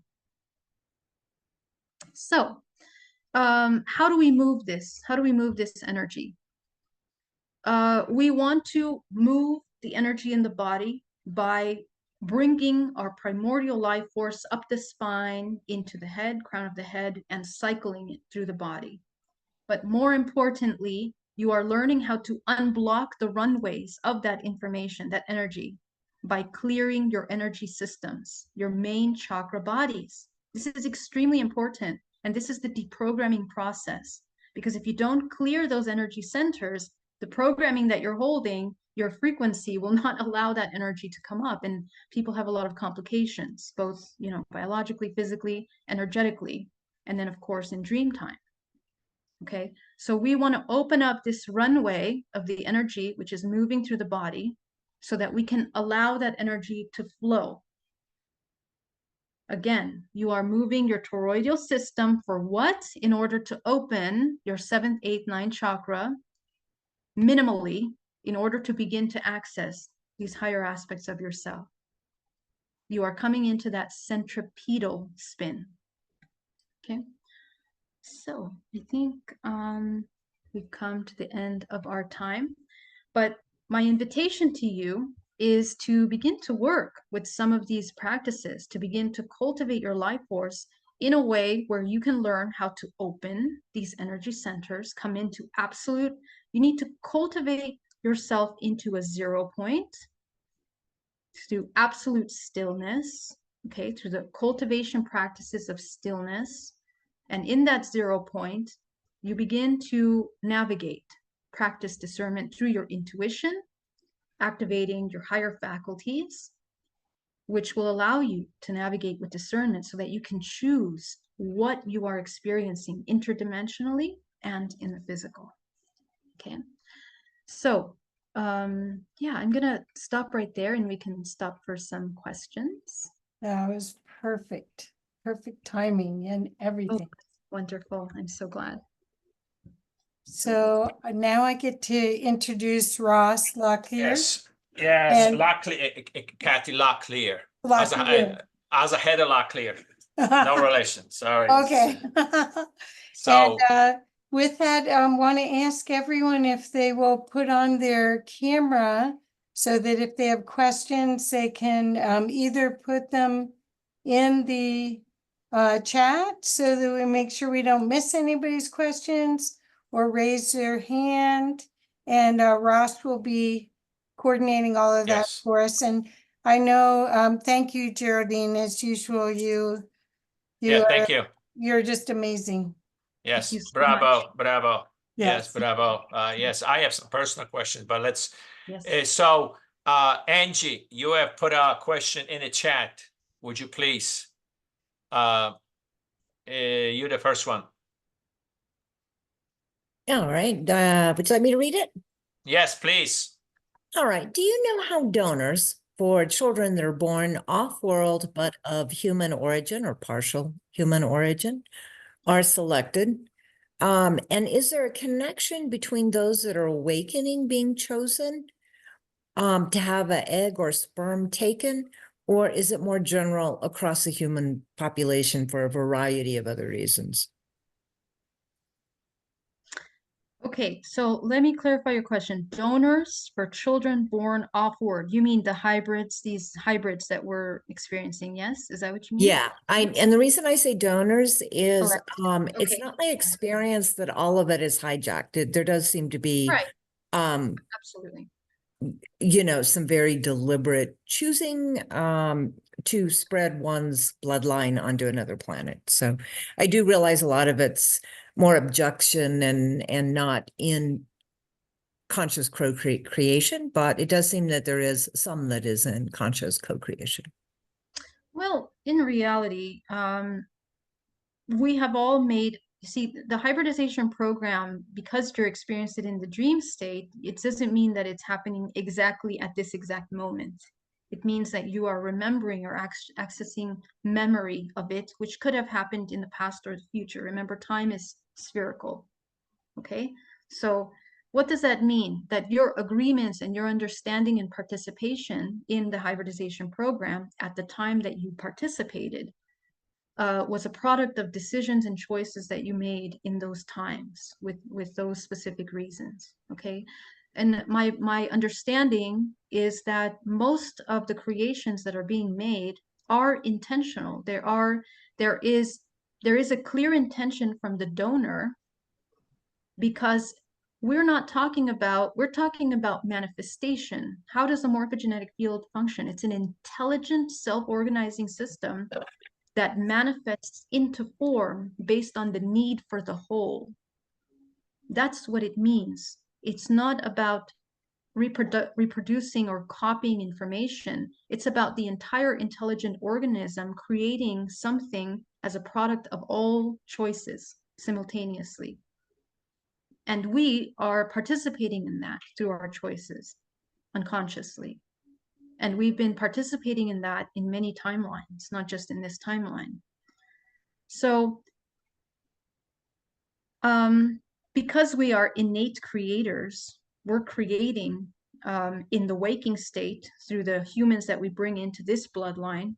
But as I mentioned before, we're existing in many timelines simultaneously. So we're also creating in those timelines. Now, even if you create an organism that is maybe more counterproductive or inside maybe some of these parasitic programs, you can still shift the timeline of that organism because you have their DNA within their body and their DNA is within you. And more than that, you are interconnected through the morphogenetic field. So if you elevate your frequency to a higher state, you can change and affect the timelines of these other organisms. Just like in our life, when we heal ourselves, even without talking to the child, your energy, your frequency, your presence can shift and change the child's perspective energetically in that same way. So how are they selected? In my humble opinion, and is what I discovered.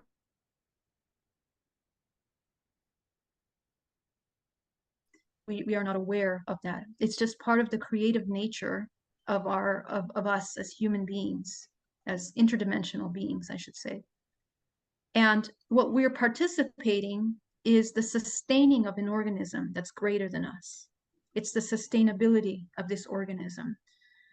Now, we are creating within the laws of the three, okay, the three. And that means that we're going to be abiding by laws of duality.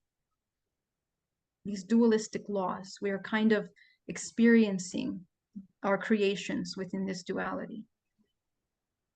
So there are creations beyond that. There does exist experiences outside of this dualistic construct. And some contactees are creating, in a sense, in those realms. Most of the children that are being brought in, both interdimensional and physical, are abiding by the laws of this dualistic construct. Okay, so that means there's always going to be an exchange. There's always going to be an exchange. Now, what we do with our creation will affect the whole, because through the morphogenetic field. That's why at any point that you become aware and conscious and wake up consciousness, you can affect your creations. And that's the important thing, because that's how you begin to change your DNA through history. You begin to create those mutations, hopefully by alchemizing that information through that transductive system. How it's not so much as you are being chosen as much as you are participating in co-creation, but your awareness of it dictates what you're creating. And that's really what matters when it comes to the hybridization program. And let me see if I'm answering your question correctly. Anything you want to add to that between those awakening beings, those two steps? No, you answered my question. Thank you so much. Excellent. Thank you. Thank you. Adam, are you next? Your hands was next. Adam, yes. Go. Thank you for that. Two questions. One, do you work with family or systemic constellations in effect of the morphogenetic field? Do I work with families? What? Family or systemic constellations as a way to work with the morphogenetic field? I'm familiar with constellation work, and my work, as called DNA reprogramming, is like constellation work, except I do it just with you, and we go into the subconscious mind through the emotional body. So it's very, very similar, but instead of having constellation work with family members or other people, you're doing it all in here in meditation state. Okay. And it plays a major role in the deprogramming of ancestral programs and healing. Yeah, beautiful. I facilitate constellation work and have been wondering about how to bring in the interdimensional being aspect of that experience. Tremendously. Lit up by the conversation. So does it show up for you already? Like contact and experiences? Yeah. Yeah, I've had experiences, it seems like most frequently with Arcturians, or I don't really know what that means, but that's the name that keeps showing up. And yeah, my constellation facilitator teacher, I chose mostly because he was the one that was at least most public about working with these energies. And it's not a thing that I've really integrated into my client-facing practice yet, but I've known it's going in that direction, and yeah, this is super helpful. That's excellent. Yeah, that's super important, and I'm so glad that you brought it up. Sorry, I'll let you finish. No, I have another question about melatonin, but I'm happy to hear you talk about this as much as you like. Okay, just really briefly, so you can continue then. What I'm noticing more and more is that in people's healings, they're talking about the interdimensional element. That's why I'm talking about these things so openly right now, because it's showing up in people's blocked aspects of themselves. Why? Because we're talking about archetypal information. I think that's the most important thing to remember about this, that whether we're talking about trauma that is in the family lineage, be aware of the archetypal nature of that. In other words, how frequency blockages are blocked in that range of frequencies. Okay, so what is it? Sexual trauma? Is it like emotional? Like what kind of trauma is it? That'll tell you the frequency that is being blocked in that individual, that directly relates to the kind of interdimensional contacts and the beings that they're interacting with, both productively and counterproductively. So this is how I would say, and I don't know if you understand me, but when you're working with the emotional body, interdimensional, those beings also have certain ranges of emotional information that they translate with the person they're interacting with. So that's kind of what you want to become aware of. What's the contractual agreement? Yeah, I think I'm catching at least the vibe of what you're saying. That's one of it. Thank you. Okay, you're welcome. And the melatonin question, you hinted that like a more natural form is better than, or like there's an advantage to the melatonin coming from pineal gland production. Are there times where you see supplementing melatonin as helpful? A supplement melatonin, did you say? Mm-hmm. You know, I'm personally, in my work, I'm an absolute organic. I promote organic experiences because it's extremely important that you cultivate, because there's a connection that happens when you have these experiences organically. There's an entire architectural system, geometric energetic system that is being activated in your body. And that doesn't always happen when you're doing it using something external.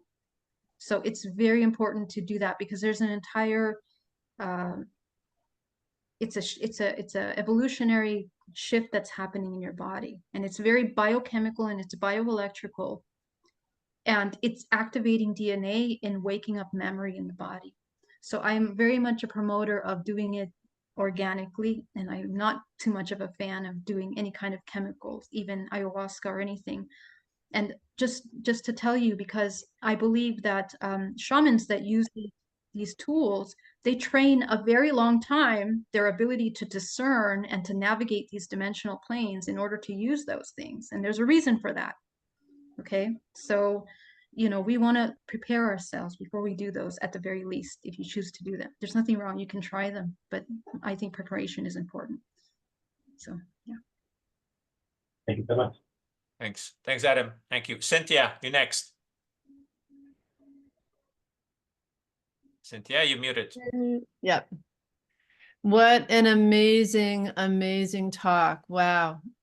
You've just given us so much and I really appreciate it. Thank you so much. Thank you, Cynthia. Thank you so much.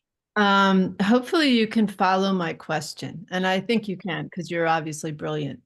So you were talking a lot about memory and ancestral memory, right? And how our DNA is connected to ancestral DNA. So my question is this: there's a lot of discussion about Earth's magnetic field and how our memory is held in place by that. And if the magnetic field should go down, say with a big solar flare or whatever, that our memories would be wiped. And my question is, if that's even true, if you believe that to be true, and then if it is true, would that be wiping out just in the individual human memory, or would that also be wiping out the would that be wiping out the karma that's connected to the memories in not only the individual but past ancestral karma? Do you understand what I'm asking? Okay, thank you. Yeah. Okay, wonderful. Thank you for that question. So first of all, when we think of this construct, and I know that some of my graphics probably give you maybe a finite idea of certain things, and that's unfortunate, but it's the best way to deliver some of these concepts to you. But in reality, all of this construct that we've created for ourselves as a world and as a universe, that's not really exactly how it is, right? Because everything is inside you. You are your universe. You are the universe, and you are the center of your projection and your creation. Now, your entire universe, your entire morphogenetic field, as you saw, the layers of you that exist within all these systems, a solar flare or that kind of energy pulsation, first of all, you are the sun, you are also this planet, you're also the solar system, and you're also this universe. So those solar flares are expressions of the greater consciousness. They are shifting things, they are cosmic movements. But in a way, they are a reflection of what's happening within ourselves too.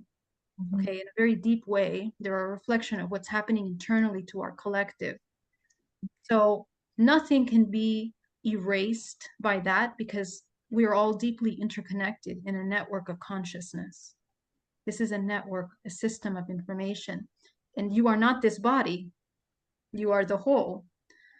Now, if you identify with the body, you might be very affected by those things. And that's why it's important to cultivate yourself in the 0 point to begin to transcend the influence or the impacts, and at least the negative impacts of the movements of these cosmic systems, which can impact you, definitely, like the moon and the sun, and they do.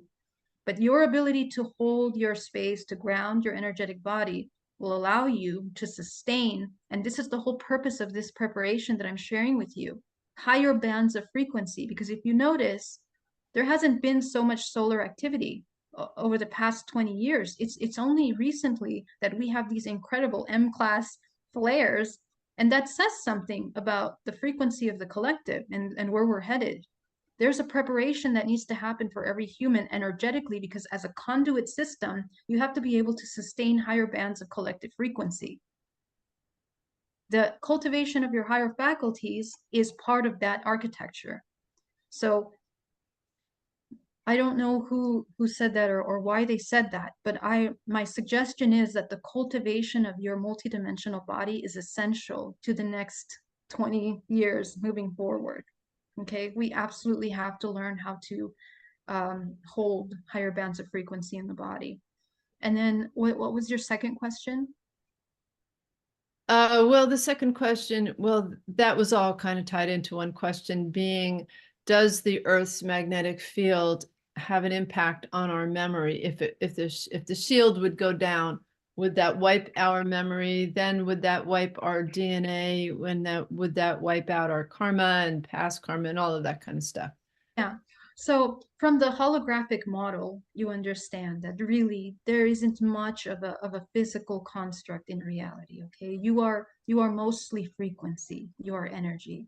And so, we have to move from the more, physical, finite way of looking even at your own body into a more multidimensional expression. The DNA, as I mentioned, I mean, only the tiny 2% is creating this physical body. The rest of it is deeply interconnected to these larger systems, and it's like a crystal. It's an ongoing recorder, input-output system of information. So no, your DNA would not be cleared. And karma is just cause and effect. That's what karma is, cause and effect. You are either at effect or you're either at cause, one of those two. So you get to choose when you come into awareness which one of those you want to express in your hologram. Thank you. Ross, do I have time to ask one more question? But can we wait, Cynthia? Let's maybe have Ocean say the question that she had. Ocean, let's. Thank you. Thanks, Ross. Thanks, everyone. And Geraldine, I'm just super grateful, so grateful for your experiential wisdom and your vibration and just how articulate and how clear you make things. And I feel like I need more time. I need to look over this recording again. Yeah, so I guess I feel like a big newbie. I have a question because somebody mentioned this. I didn't even know if I was going to talk. But several years ago, I spent 11 years outside the States, and I just wanted to seek out wisdom holders and understand what this existence was. And through that, I had a lot of experiences that I didn't know how to really relate to others, because there was not a space for that really. except for anecdotally or laughing about it a little bit or something. So, and lately I've been very much so, and this has to do with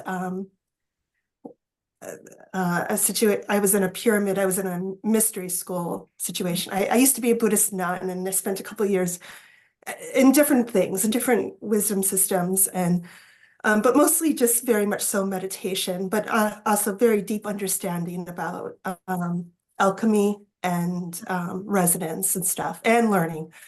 And so I had these experiences where I'd wake up, I was levitating and something was going on and I could see something around, but it wasn't, it was like not transparent, but just all these situations happening. So lately I've been questioning and something about Arcturians. A lot of stuff happening with Arcturians around me and a lot of downloads happening. And I was very interested in what you said about contractual agreement, because I am so learning about, yeah, so I wanted to ask you a little bit more about that. Yes, that's a really huge question, and it's super important. So let me just narrow it down into a little something. But I actually will be teaching a class on this in a couple weeks. FYI, if you want to check that out, because it's going to be about how we make agreements with interdimensional beings and what that entails. First of all, the most important thing to understand is, my opinion, work on your shadow work first. Please do your earth deprogramming. Make sure that you're deprogramming all of the limiting belief systems that keep you in states of suffering and contraction. Number one. Why? Because your filter of perception will be skewed by those programs with the Arcturians. Let's say you're connecting with the Arcturians. Let's say you've done a lot of work on that, okay? Let's say you connect with these Arcturians. What's happening is that from your DNA, from your lineage, you're expressing the Arcturian archetypal aspect of yourself. Okay, so you need to understand what is the agreement that is made there. First of all, what is the frequency? You want to find out what is the exchange that is being here within this awareness of this being. Notice the emotions that come up when you interact with them. Notice the memories that begin to come up and the quality of information. Notice if something is being asked of you or if something is being, extracted from you. All of these play a very important role in understanding your participation in that interaction. And the more neutral you become, the clearer and quicker your awareness will be about your interaction with them. Now, you specifically have this Arcturian lineage since the beginning of your origin, which is very interesting, and it plays a huge role in why you chose the kind of life that you chose, okay?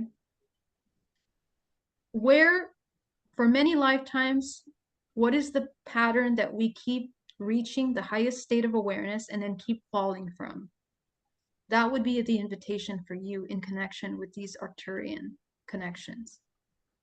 How do I know that? I don't have enough time to explain that, because the Arcturian archetype represents energy, arts, and holographic manifestation. Anytime that we reach the high level of cultivation of mastery of ourselves, and we have doubted ourselves, betray ourselves, go back into this counterproductive state, we kind of lower our ability, block our ability to access those arts again. So we need to reestablish that. We need to reheal that and cultivate trust in those abilities. That's something that you will need to cultivate. And I can talk to you more about it probably privately, Ocean, honestly, because most of those things will be quite personal to you. And that's another thing I want to mention for everyone. Contact and interdimensional is very personal. It's personal to each person because it has to do, it's your expression, it's what you're creating in a sense. So we need to understand deeply what's at the root of that. Okay. Thank you, Ocean. Okay. Do reach out. Thank you. Thanks. Kathy, you next in line. Thank you. And thank you again, Geraldine. I have a question. Where'd you go? There she is. She's stuck. There you are. Sorry. Okay, I have a question. First of all, I want to thank you again But I have a question about 12 strands of DNA, the multiple strands of DNA. I don't know how I know anything, but I've known since I was a little girl, pretty much, that the junk DNA is just other strands that are in other dimensions. And that the higher that we vibrate, the more that we have access to that data. There's lots of people talking about it now. Do you have some insights into the other strands and how many are going to be available to us and what we do to access that information? Well, think of it this way. Your DNA, the architectural structure that your DNA, the geometric structures that your DNA are creating are part of the platonic solid system of this dimensional plane, okay? And we evolve through those solids as we evolve to our vibrational frequency, which means that the higher dimension you access in your waking conscious lucid state, both in waking and your other waking state, that's the activation of your DNA, okay? And the strands of DNA essentially grow. Again, it's another spherical model. That seems to be the shape, this spiral, it seems to be the most intelligent shape of holding information within the organism through the DNA. So that spiral, if you collect all those spirals, just the way your chakra system is designed, it creates a sphere. And so do they connect in the middle or do they connect it? I mean, do you know, have a feeling of how they physically connect? So remember that even the DNA is a holographic system. Okay. Okay. So they can just system. Okay. But what is interconnecting is all of the molecules and cells of the physical organism, this construct. Imagine this entire construct of planet Earth being a cell that participates as a cell in another organism, and then so on and so forth. Right. We are spheres within spheres is essentially what that looks like. And the body evolves even into planetary systems. Okay, so we grow, even ourselves, we start off as this little human body, we experience all these archetypes, we integrate all those parts of us, and then we grow in our expansion until we become this universe. You become aware of yourself as the universe. Right, expanded view. Yes. Healing means to become whole. Yes. To become the all. And so and I know this is hard for us humans because we want to look at an object, but try to think of yourself as not the human body and the planets and the system.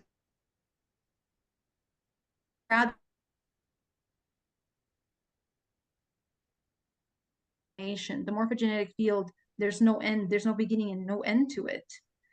So our DNA, and yes, I do have a specific answer to what you're saying, but I don't have that slide with me right now. Okay. But the way that the DNA actually expands is that it turns into a spherical system. So you have the flower of life image, which it also can be similar to that. Right. Okay. Similar to that. I get it. Exactly. And then when you get the expanded view, like you and I are talking, and then there's the witness is watching us, and then that expanded view from that aspect, that's when you're activating it, correct? Well, yes, there is no other. Right. Well, but you're watching without judgment the interaction from out of body. It's not so much that you're even seeing yourself as in or out of body. You're seeing yourself as both simultaneously. Right, exactly. I'm not explaining it well, but yes. No, yes, I understand. Okay. And again, we want to conceptualize these things from the human idea as a form, but in reality, we're really just talking about frequency. Right. Really, we're talking about energy. Everything is energy, essentially. And I'm so sorry, I can't give you the visuals, but Oh, that's all right. That's all right. I just was curious because I don't hear that many people, maybe 20, I don't know, 15 years ago, people were talking and offering 12th strand DNA activations. It seemed like it was the thing. And I haven't heard hardly anyone talk about, just recently someone mentioned it, but I think it's interesting that is part of the expansion. That's part of our ascension process. As well, if you think of it as a DNA strand being a dimension, there are infinite dimensions, which are in these energy systems, which are part of the braiding process of DNA. Wow. Okay? They all of a sudden it's going, oh. Correct. Yeah. So the more dimensions we become aware of ourselves in our lucid dream, we are activating these parts of our DNA. And the idea is that you become as lucid as possible in these parts to become whole, because there's a biological connection to that. Thank you, thank you, thank you. Yeah, thank you so much. Thanks, Kathy. Larry, Trina. Larry, Hello unmute. there, Geraldine. What a wonderful presentation. Thank you. Trina's up there. And I have a different kind of question, which has to do with near-death experiences. And first question we were talking about was, what's the purpose? But even taking that a little further is, there's so many changes that happen to the person that has a near-death experience. They're altered so much and their capabilities change so much. What's the purpose of that also? So, first of all, to live in this physical embodiment is an interconnected choice to many systems. Okay, so let me put it this way. I talked about the morphogenetic field. Your ancestors, all of their choices manifested into form you. Okay. Now that's a really big thing, because you are a product of a chain of cause and effects. And then on this planet Earth, we are related to one another. So there's many other influences there. Now, depending on your soul agreements and your understanding of why you came into manifestation, the kind of life experiences that you have will be a product of the programs that you're holding within your system. So the way that you understand cause and effect, the way that you exchange energy with your life, with those around you, they will participate in how you hold your frequency here.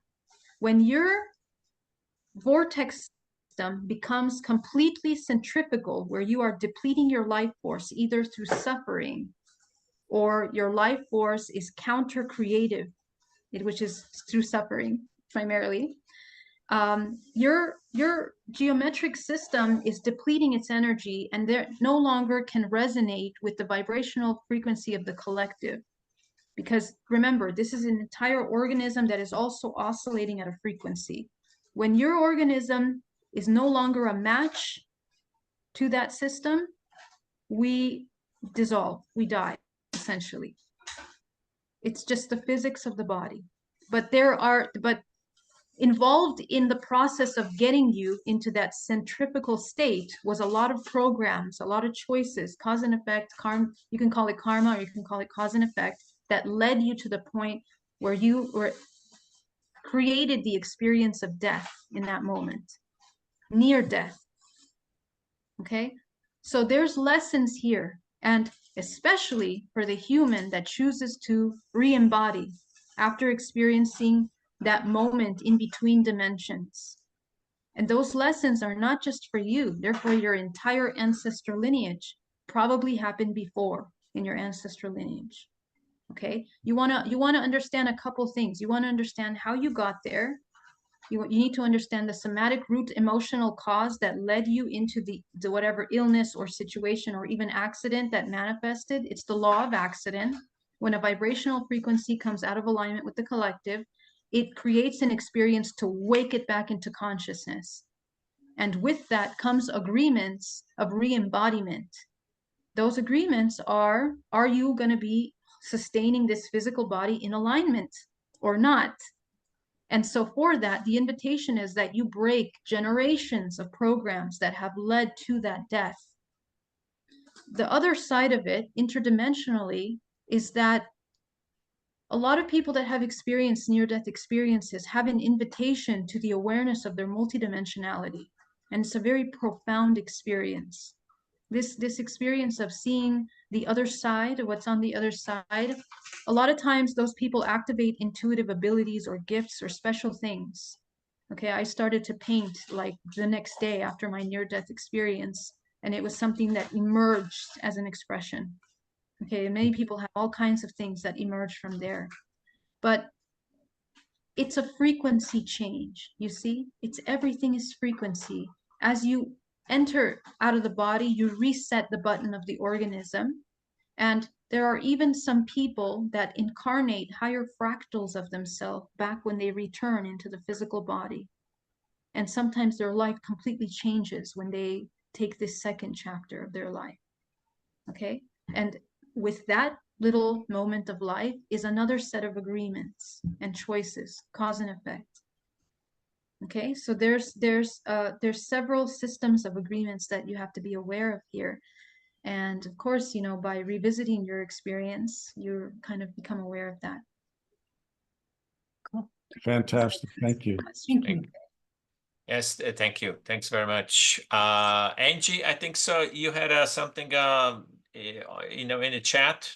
A question, another question about Nikola Tesla. Am I right? Yes, Nikola Tesla talks about the secret of the universe being 369, which of course implies 12. And you also mentioned the law of 3. The extraterrestrials I've talked about talk about there being 12 dimensions in this universe. The 13th would be the first dimension, one universe over. So I'm curious, when you talk about 13 dimensions in this universe, are you counting oneness as the 13th, or what are you counting as the 13th? My perspective is a little bit different in that we have 13 main dimensions, okay, which we have access to from this timeline, from this current construct that we're all sharing here today. But that's changed also. We have infinite chakra bodies. We have infinite dimensions that we have, that we are, okay, and then that we have the ability, the possibility of navigating. Why? Because you're infinite potential. You're just infinite potential. You are source, and you're a fractal of source. So right now we are moving to another system where we're coming into 21. The way that the universe opens energy is in the same pattern of the Fibonacci sequence. The Fibonacci sequence, if you understand those sequences, they help us understand a model of how we are going through evolutionary cycles. Every cycle that we go into a higher octave of frequency opens up more of those dimensions for the human.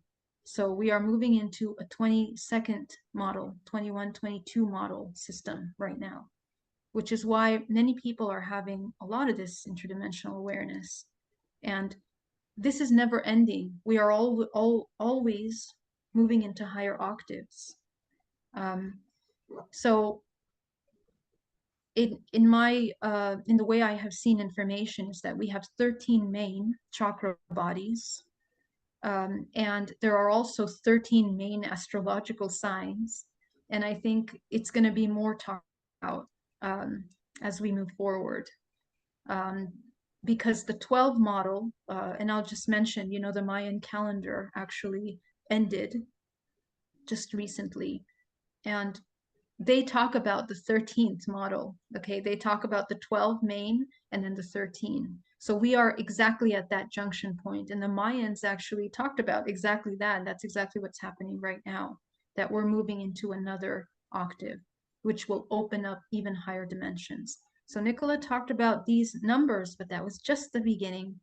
And it was true at that time, but now we are expanding, you know, and the truth is we always have access to all dimensions. It's just depending on you and the work that you're doing and your awareness of yourself. But collectively, now more people are opening themselves up now, and more people they are being opened, and we are being aware of that opening is what's happening. I hope that answers the question. Thank you. Thanks. Thanks, Angie.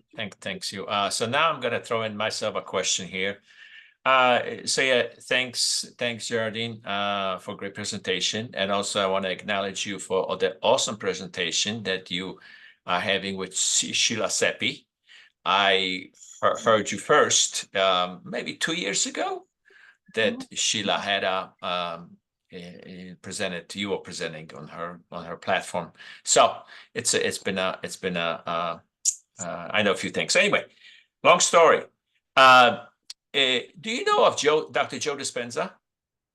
Yes. Yeah, I am I guess a follower, or I am a practitioner. I have a daily practice that I follow. So a lot of the stuff that you went over, it's pretty much wow. I said, wow, this is very interesting. You know how it lines up. You with him, or him or him with you, or it's a very synchronistic. You know how you became into this realization, and how he become to the realization or the awareness. So it's just fascinating. So what do you think? I mean, there's basically everything, you know, going into the, you know, you're talking 0 point, he is talking about the void. Yes, and no time, no place, no space. It's you know, working on the chakras. Yes, going from the root to the pineal gland. We are practicing daily, pretty much, you know, perineum to pineal. It's the running the energies, among other things. I mean, the heart center, opening heart center, multidimensionality, being, I mean, getting into the void. You know, that's the key. So, what do you think? What's your take on the? Well, you know, even before Joe Dispenza and even before me, you know, there were the Taoists, and then there were, you know, the ancient practices around the world, you know, so many to even enumerate. This information is not new. Everything that I'm telling you right now, none of it is new. This has all been known for the ages. But what's happened is that a lot of this information has been suppressed, and there are many reasons for that. Which, you know, we don't need to get into so much, but, you know, everything is cyclical also, okay? Collectively, the human race goes through deeper states into the dream, and collectively we go through deeper states into awakening. Right now we're going into an awakening state. And so many people are receiving these downloads and this awareness. You know, how I came into this information, you know, is sitting down and meditating. Like, I didn't have a teacher, I didn't have anyone, you know, talk to me about these things. This is all through the internal work. And I know for a fact that I'm not anyone special, that every single human can develop these abilities as much as I have, as Joe Dispenza has as well in his work, and as you and I can do it. But what it does speak to is that there is a certain, and the beautiful thing, you can read Gurdjieff's work, you can read ancient Taoist work, you can read all these amazing people through history that have done that work, is that when you open your eyes into the dimensional realms, there is an architecture. There is some kind of architecture, there's a construct to this system, and that we're all looking at that. We can see it from different perspectives, but there's parallels to that. And that's the beauty, that there are certain laws to this universe. And if you understand those laws, you can understand this system kind of simply. You know, it does take a lot of work to cultivate that. But there are certain laws, and I think that that's a beautiful thing to understand. And there's certain harmonious exchange to this existence. When you are in harmony with yourself, you are in harmony with the whole. And that is a law. That when that does happen, you know, you come into your creative state. So you are pure creation. And we see that symbolically through many things in history. So that's my take. You're preaching it. It's awesome. Yes, it's awesome. It's we are in a beautiful time to be. You know, we all have chose to be here in this time. You know, you and I and everybody. But it's, yes, it takes a lot of internal work. You know, the shadow work is, I cannot stress enough for everybody. Work on your stuff. It's so very important. I mean, Otherwise, it's to all of our benefit to heal ourselves. And what else? I think so, Cynthia, you had something to say, right? You had another question, believe so? Yeah, thank you. Thanks, Ross. Yeah, I have a lot of questions, but okay. So you were talking about the Merkaba and that it's a system around the body and that when it's activated, it becomes light, right? And you also made references to the lights in the sky and orbs and stuff. And so if somebody sees these orbs a lot and is able to record them and has, had a lifetime of UFO experiences, what would you say about what the nature of those orbs are that they're seeing? Because you were talking too about beings and contracts and stuff like that. So I just was it just made me think twice about it when you were mentioning lights in the sky. Yeah. So first of all, let's understand that we really create everything. Okay. Now, how do we know that? And then here's an experiment that when you take maybe 100 people into a night watch tour to go look at UFOs, sometimes only a third of those will see an incredible flash of light in the sky. Okay. Yeah, It's for sure. it's about frequency. Exactly. I mean, I'll go outside and by my house and look up to the woods and think, wow, I wonder if I'll see lights in the woods. And then like 2 minutes later, something's flashing in the Right, woods. exactly. Excellent. Excellent. So in other words, you are becoming lucid and aware of your creation, which is the most important thing. Okay, so now that you understand your relationship to it, now, if you want, you can dive into the interaction with that light. What is it? What are you saying?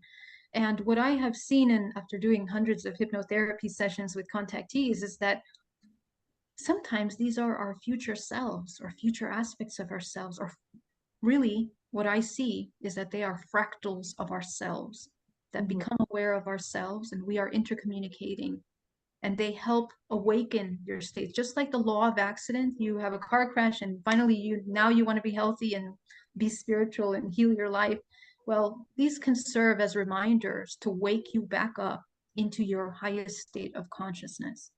And it really is, because it's a certain frequency that you have to maintain in order to be able to interact with these kinds of things, this kind of phenomena, Except for, I find that sometimes the phenomena, you could see it and tune into it and observe it. And the energy that you can feel back from it is a very heart-opening energy. Or if you send love out, you'll feel like this kind of love exchange. And then there are other times when the energies from these lights are very more mechanical or devoid of any kind of like emotional quotient. And so I was also curious about, why that would be. And I'm assuming that you're going to say it's all about what I'm giving out, right? Well, yes, but but I will say that there is a little more complexity to that as well. Okay, but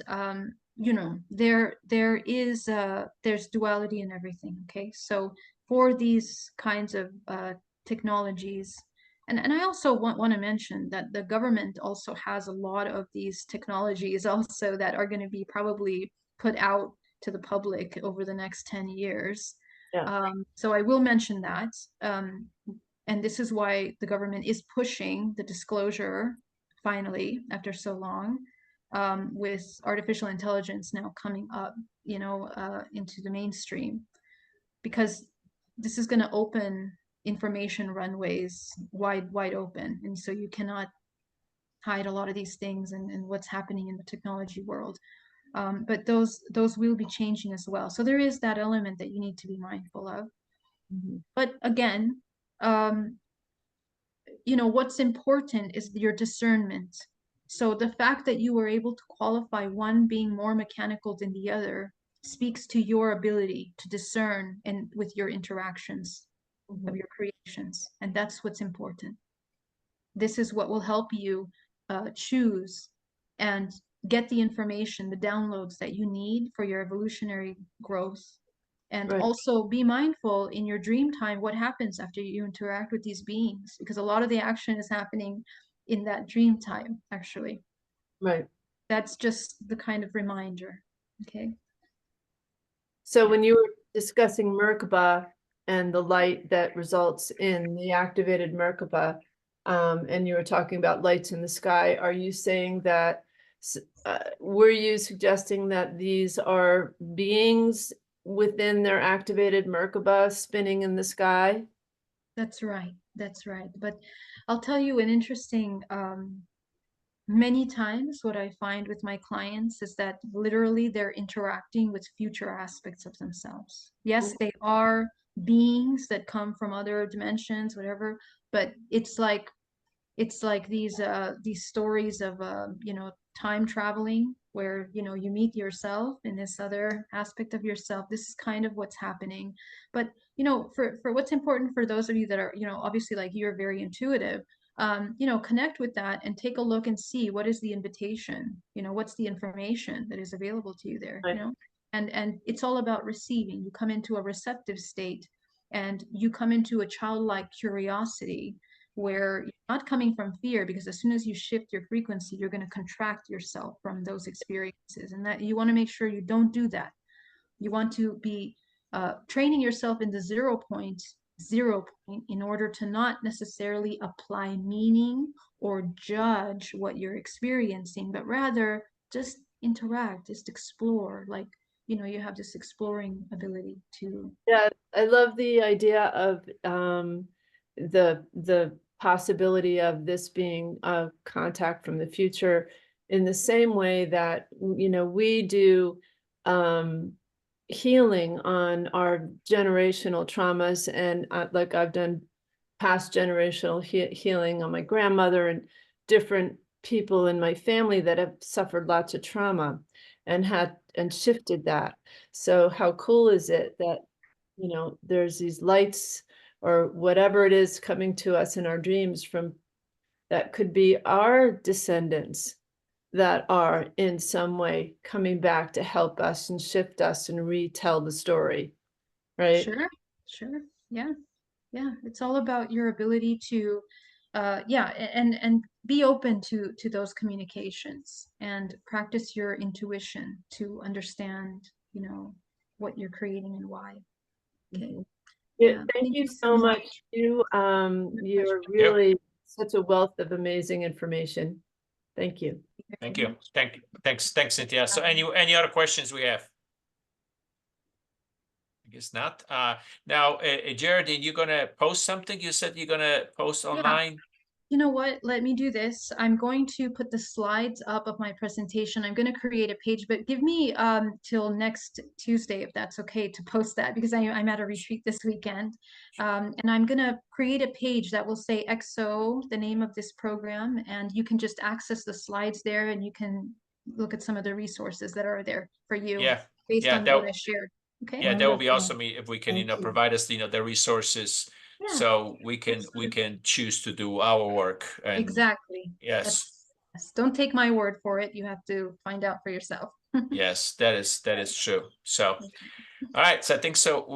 Kathy, what else do we have on the? Well, I also want to let everyone know about going to Geraldine's website and to her YouTube channel. She has been so generous. She has been for years doing incredible programs for free that are all on her YouTube channel. That, I mean, you can, instead of a Netflix weekend, you can send a Geraldine weekend and really change your perspective of everything. She's just incredibly generous. So I really want to encourage everyone to do that and to go to her site and think about if you would be well served to have some sessions and work with her, because you can see this is really a heartfelt opportunity for all of us to. And Geraldine, you have an event in what, 2 weeks or something? Oh, You said? she's got something tomorrow. Oh, yes, yes. Tomorrow, You're sorry. on Portal to Ascension tomorrow. That's right. That's right. If you would like to join me, please do. Let me see if I can share the link here. Yeah. Yeah, I can do that. I can share it. Oh, So- thank you so much. Sure. Yes. But you said, something about a multi-dimension, something. Where do we sign up for that?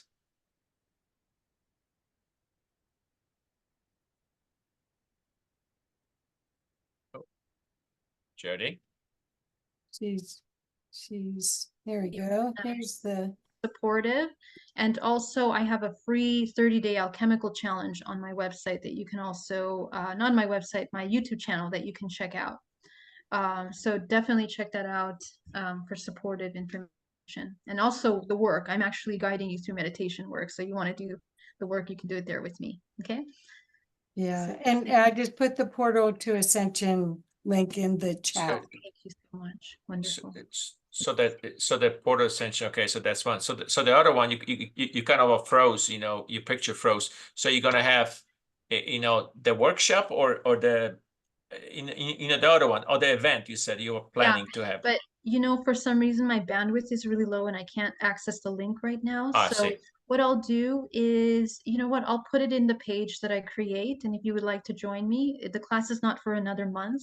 I see. So I'll open registration on Monday for you guys. You guys Oh, can thank you. Thank you. And I'll be sending out the link to this recording, Geraldine, so you can share anything you want with me, and I'll be Yes. glad to share for everyone. Wonderful. Yeah. It's an so- honor to be here, guys. Oh, thank you. Gosh, Thank you. we're so lucky. And Kathy, for next month, what do we have? Okay, so we have, for next month, we have Vivian Chauvet, who's an advanced Arcturian hybrid avatar. I've met with her at Starworks USA and had 2 healings with her. She's quite remarkable. Her talk is on from 3D to 5D universal time matrix, light body shift. It says Vivian Chauvet will explore the quantum avatar light, the universal time matrix for light body ascension, and the multidimensional DNA template. We have entered an era of expanded consciousness and an ascension cycle for awakening. Our experiential lecture allows attendees to learn, feel, and integrate high frequencies of light. How can the universal time matrix support your soul's purpose and plan and path to reascension? Join Vivian and her delegation of light to find out. So that's next month. Okay. Can Yes. I just Anything else? say that I've worked with her and she is amazing. Yeah, Holy yep. cow. And Peter, I've got, you Yeah, and guys got the Peter. pendants. This Yeah. thing's anyway. Her husband's name is Peter. Yeah, he have some awesome jewelry. Well, some- Larry and Trina have it. Yeah, we do. We sold a bunch of it. Yeah, it's Yeah, I a have quite some. quite fascinating jewelry. That's all I can say. Yeah. Yeah. So she's the real deal. She is Yeah. the real deal. So looking forward to getting to have that experience as well. So please all come. Oh, it's not up on the website yet, but it will be this week. So please all tell your friends. We're trying to grow BoulderEXO. So please, thank you all for supporting this and being here, supporting and inspiring others to uplift humanity at this time. Yeah. So very true. Okay. Anything else? Nope, just so grateful. Cool. All right. So I guess on that note, we will close the shop, right? Yes. To the next month. And that's April 12th. Yes, April okay. 12th. April 12th. All right. Thank you Thank you, all. everyone. Bless you Thank all. you. Thank you. Thank you. Thank you Thank you so all. much. Thanks.